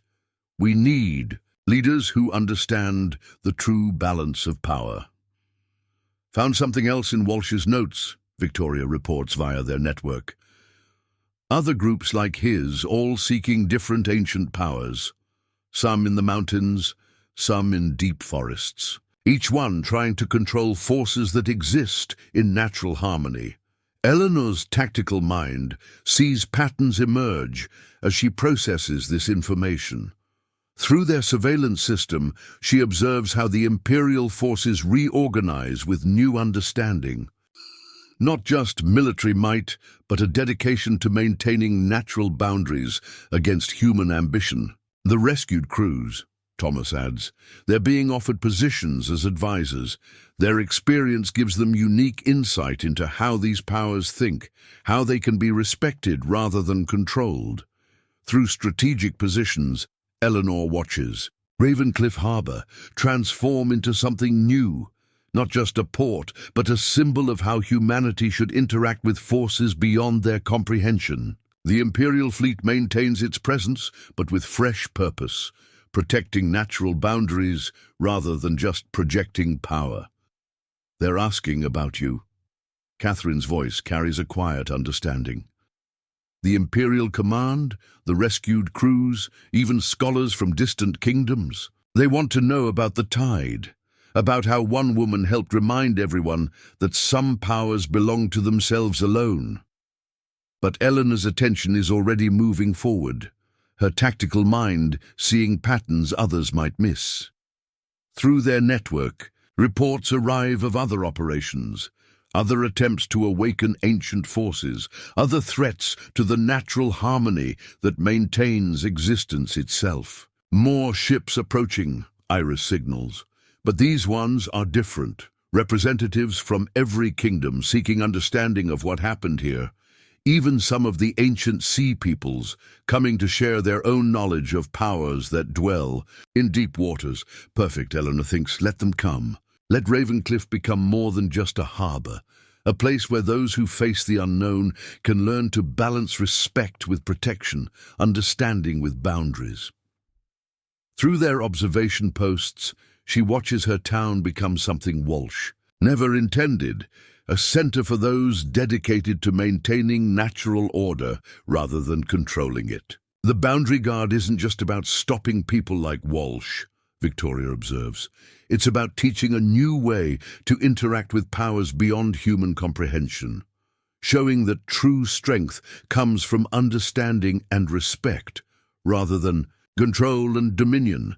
Eleanor's mind calculates possibilities as she watches these developments unfold. Walsh wanted to create weapons to control ancient forces for human ambition. Instead, he helped create something else, a new understanding of humanity's proper relationship with powers that existed long before them and will exist long after. Through their surveillance network, they watch Ravencliff's transformation continue.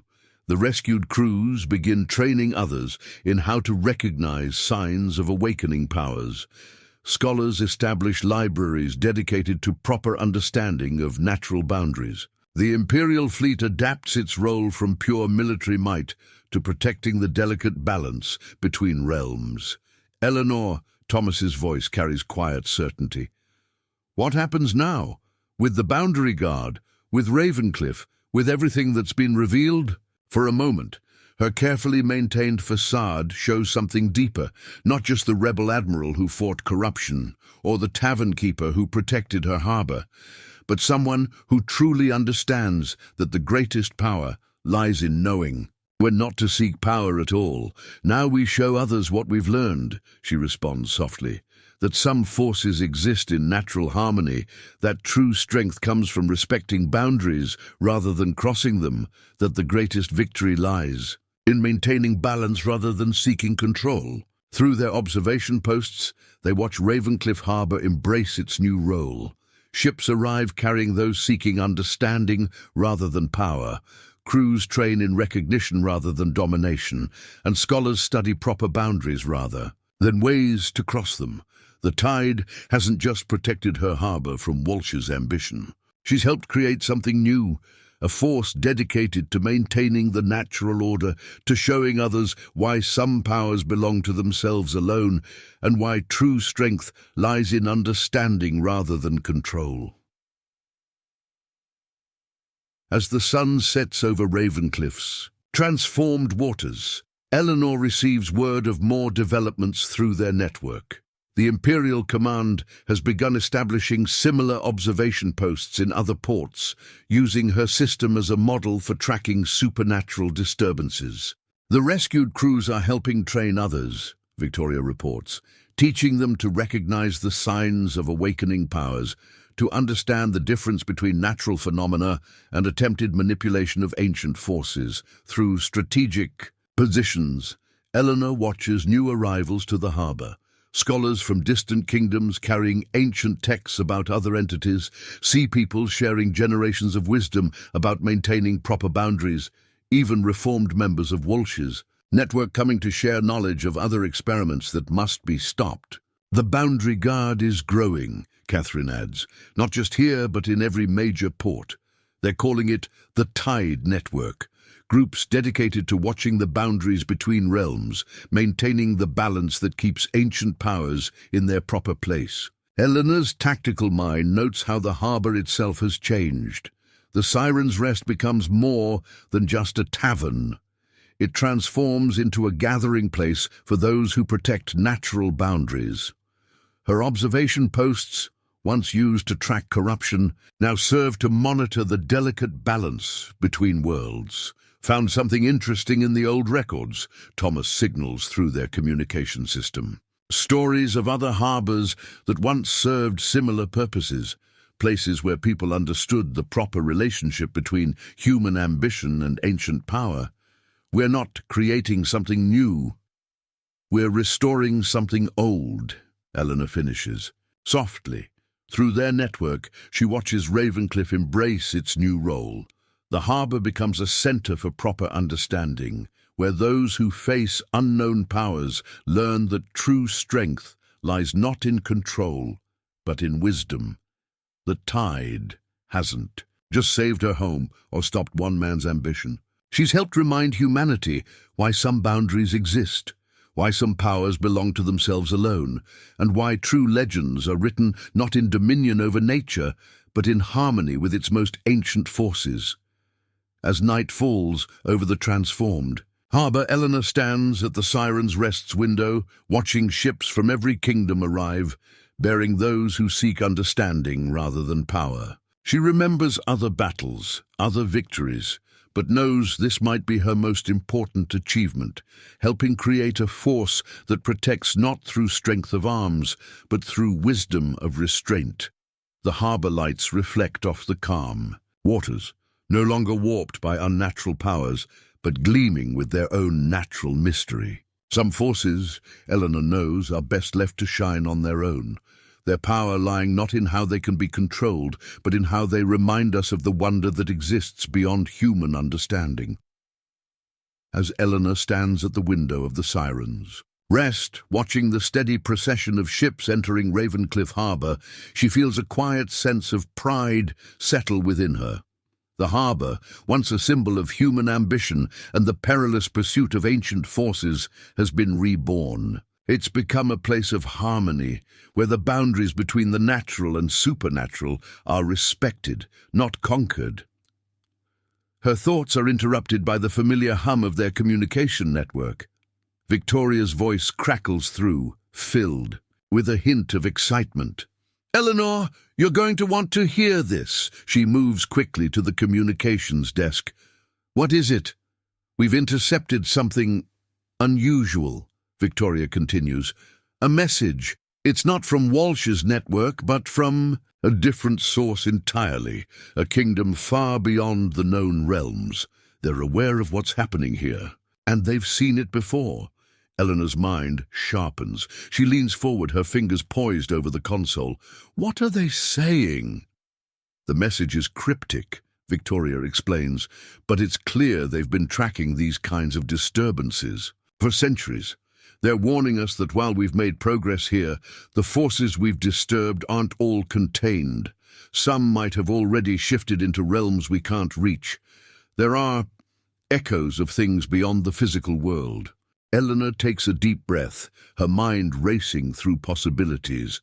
The forces they've been dealing with, ancient, unknowable and vast, are not fully understood.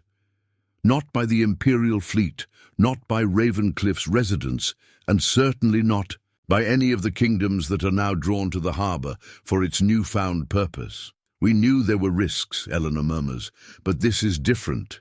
Echoes, as if something's already shifted outside of our reach. Exactly, Victoria affirms. They're suggesting that we're not just dealing with isolated entities anymore. Some of these forces may have already woven themselves into the fabric of reality in ways we can't see, but they've been monitoring them for centuries. They want to come here, meet with us, offer their knowledge. They think we might be ready for what's coming.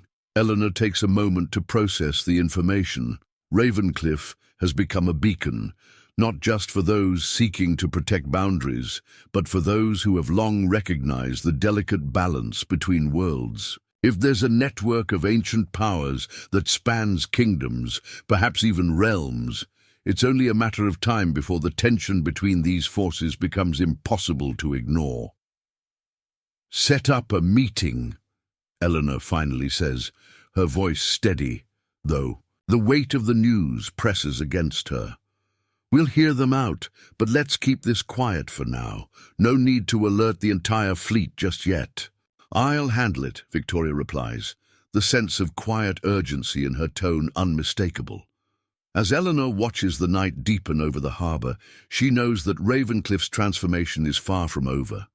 The Boundary Guard, the Tide Network, their mission to protect and maintain the delicate equilibrium between the supernatural and natural worlds is growing. But this new development, the Unknown Kingdom, hints at something far more vast than they've yet encountered. She turns her attention back to the ships arriving, each carrying knowledge, strength, and those willing to take the difficult lessons learned in Ravencliff back to their lands. The tide of change is not just here, it's spreading across the known world. A knock at the door breaks her thoughts. Thomas enters, his brow furrowed. "I just received word from the northern outpost. There's been a shift, more disturbances. They think something's trying to break through the boundaries from the other side, and it's not like anything we've faced before." Eleanor nods, the familiar weight of responsibility settling on her shoulders. "We need to prepare. The next phase is starting, whether we're ready or not." Thomas watches her carefully. "What's our next move, Eleanor?" She stands up, moving to the map that now adorns the wall of the Siren's Rest, Ravencliff at its center, surrounded by the tracks of their operations, the locations of the other sites that have been uncovered. The pieces are falling into place, but she knows the complexity of what lies ahead. "We strengthen our position here," Eleanor says, her voice resolute. "We focus on deepening our understanding of the boundaries, what's at risk if they're crossed, and how to keep the balance. But we can't do this alone. We'll need the knowledge and cooperation of the kingdoms that have already started coming to us." She pauses, looking at the stars beginning to shimmer above. "We protect what we can, but we also need to learn to recognize what's out of reach. If these forces are more interconnected than we thought, we need to be prepared for things beyond our comprehension." Thomas nods, clearly understanding the gravity of the situation. "And the Boundary Guard?" "They'll be our foundation," Eleanor replies. "They are the ones who understand the delicate art of maintaining harmony, not dominance. But they need to be more than just a defensive force. They'll need to adapt, evolve, and understand that some battles can't be fought with force. We must learn when to push and when to let things unfold naturally." Thomas gives her a long, considering look. "You're not just talking about protecting the harbor, are you?" Eleanor smiles, though the weight of the question lingers in her eyes. "No, this is bigger than Ravencliff. We're talking about something far more ancient and vast than any of us could have imagined. But if we approach it with respect, with the understanding that we're not masters of these forces, we may stand a chance." The night deepens further, and Eleanor turns her gaze back to the harbor. Ships from distant kingdoms are docking, the faces of new allies, of scholars and mystics, beginning to emerge from the shadows. Ravencliff has become a place of gathering, of learning, of balancing the delicate threads between realms. But as the stars shimmer overhead, Eleanor knows the real work is just beginning. New threats are rising, old powers stirring in ways they cannot yet fully understand. The balance must be protected, but that will require a new kind of wisdom, one that can see beyond the natural world, into the very heart of the unknown. And Eleanor, standing as the tide once did, between realms, between forces, knows her role in this unfolding saga is far from finished. The true challenge will be learning how to protect what should remain untouched, and how to confront what can no longer be ignored. As the days stretch into weeks, Ravencliff Harbour continues to shift and adapt to its new role. The once bustling docks now host not only the Imperial fleet and its representatives, but also a growing congregation of scholars, mystics, and ancient seafarers. The harbour has become a nexus, a crossroads for those who seek knowledge of the old powers, a place where the natural world and supernatural forces are studied, respected, and above all, carefully contained. Eleanor walks the docks in the early morning light, her gaze lingering on the ships from distant lands. There are those who have come to learn, and those who have come to offer wisdom. But beneath the surface of this bustling activity, she senses a new tension, an undercurrent of something unspoken, the forces that Walsh sought to control. Are they truly contained? Thomas walks beside her, his boots tapping softly against the wooden planks. "I've been going over the latest reports from the Boundary Guard," he says, his voice low. "There's a growing sense of unease in the northern outposts. They're picking up faint traces of disturbances, remnants of something larger, something we can't see, but we can feel."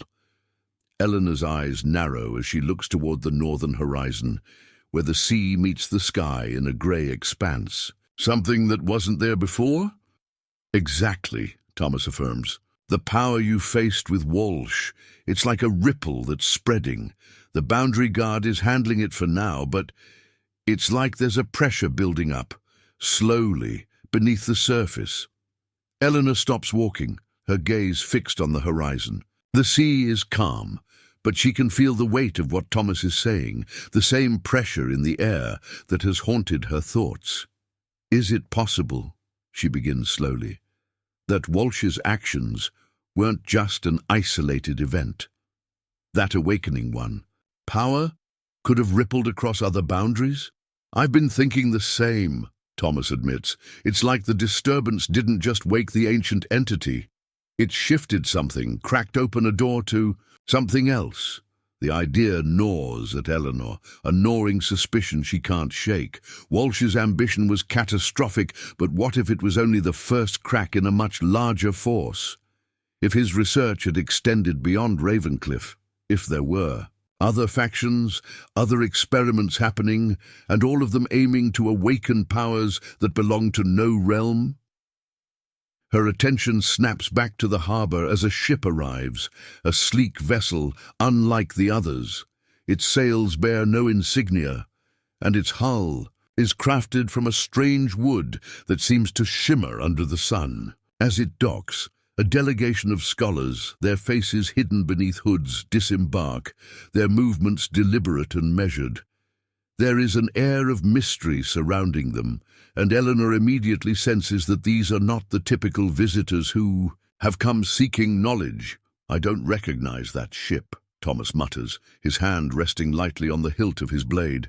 "That's no Imperial vessel." "No, it's not," Eleanor replies, her instincts sharpening. "I need to speak with them." The delegation is led by a tall woman whose presence is commanding, even without words. Eleanor approaches with a purposeful stride, and the woman looks up, her eyes gleaming like deep water, unreadable but knowing. "You are Eleanor Blackwood," the woman states, her voice as smooth as the sea itself. "I am," Eleanor responds, carefully maintaining her composure. "And you are?" The woman inclines her head slightly. "I am Valetra of the Sea Isles. We've heard of what has transpired here at Ravencliff, of the entity you faced, of the awakening of ancient powers." Eleanor narrows her eyes, cautious but curious. And what exactly do you want? We come with knowledge, Valetra says, her voice unwavering. Knowledge of the forces you now face, knowledge of the boundaries you're trying to protect, for the powers you've dealt with are not contained, not entirely. They are part of something much older, something that has been here long before. Your kind learned to sail the seas. Eleanor steps closer, her mind racing. What are you saying? That Walsh's research wasn't just a failed experiment? Valetra meets her gaze evenly.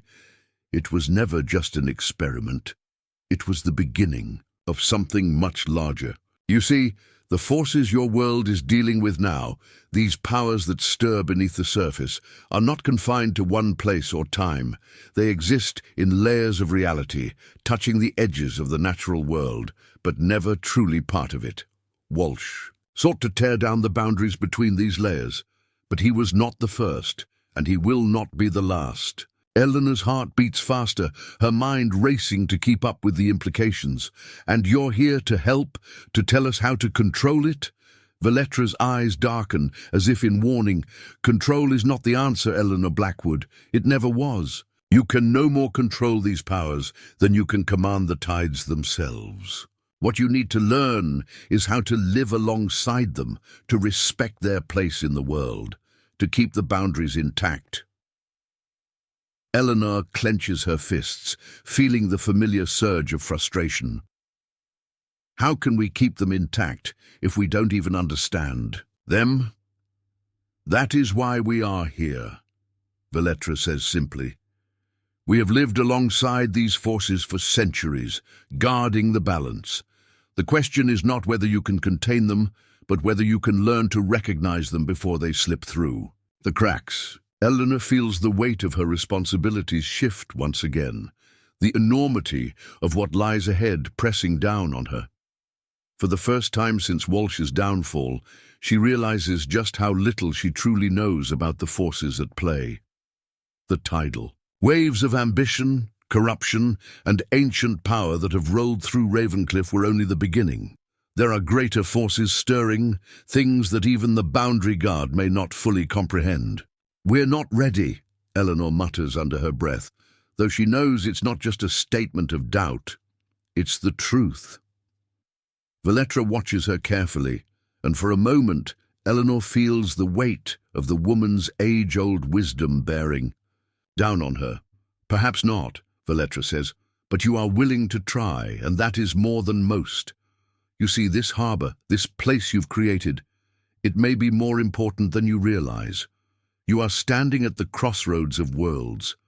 The question is whether you will stand strong enough to keep the balance or whether you will be swept away by the tides. As Valetra turns to leave, Eleanor watches the woman's retreating figure, her thoughts heavy with the weight of what has been said. The tides are not merely metaphorical, they are real, and they are coming for Ravencliff. The decision lies with Eleanor and with the Boundary Guard, and with all those who have chosen to stand alongside her. But the real challenge, Eleanor realizes, is not just in preventing the awakening of ancient powers. It's in understanding how to protect what must remain untouched, how to respect the boundaries, even when the world itself seems intent on tearing them down. And as the sun begins to set once more over Ravencliff, Eleanor knows that this is just the beginning of a much larger story. The boundaries are shifting, and the tide will have to rise again, stronger than ever before. The days following Valetra's visit unfold with an uneasy calm. The knowledge she brought, as cryptic as it was, lingers in Eleanor's thoughts like a half-formed puzzle. The sense that the ancient forces were far more entwined with the world than they had ever realized weighs heavily on her. The boundaries between realms are not simply geographical or mystical. They are something deeper, more fundamental. And while Ravencliff Harbor has become a sanctuary of sorts, a place where those seeking to maintain balance have gathered, Eleanor knows that balance itself is fragile. The Boundary Guard, under Eleanor's guidance, grows in strength and wisdom. The survivors of Walsh's experiments, once haunted by their transformation, have become vital to the mission. Their knowledge of ancient forces, the subtle signs that precede an awakening, and their ability to communicate with the sea and the powers within it, has become an invaluable asset. These men and women, now steeped in both human and supernatural understanding, work side by side with the scholars and mystics from across the kingdoms. But despite their successes, Eleanor knows something is missing. Valetra's warning haunts her.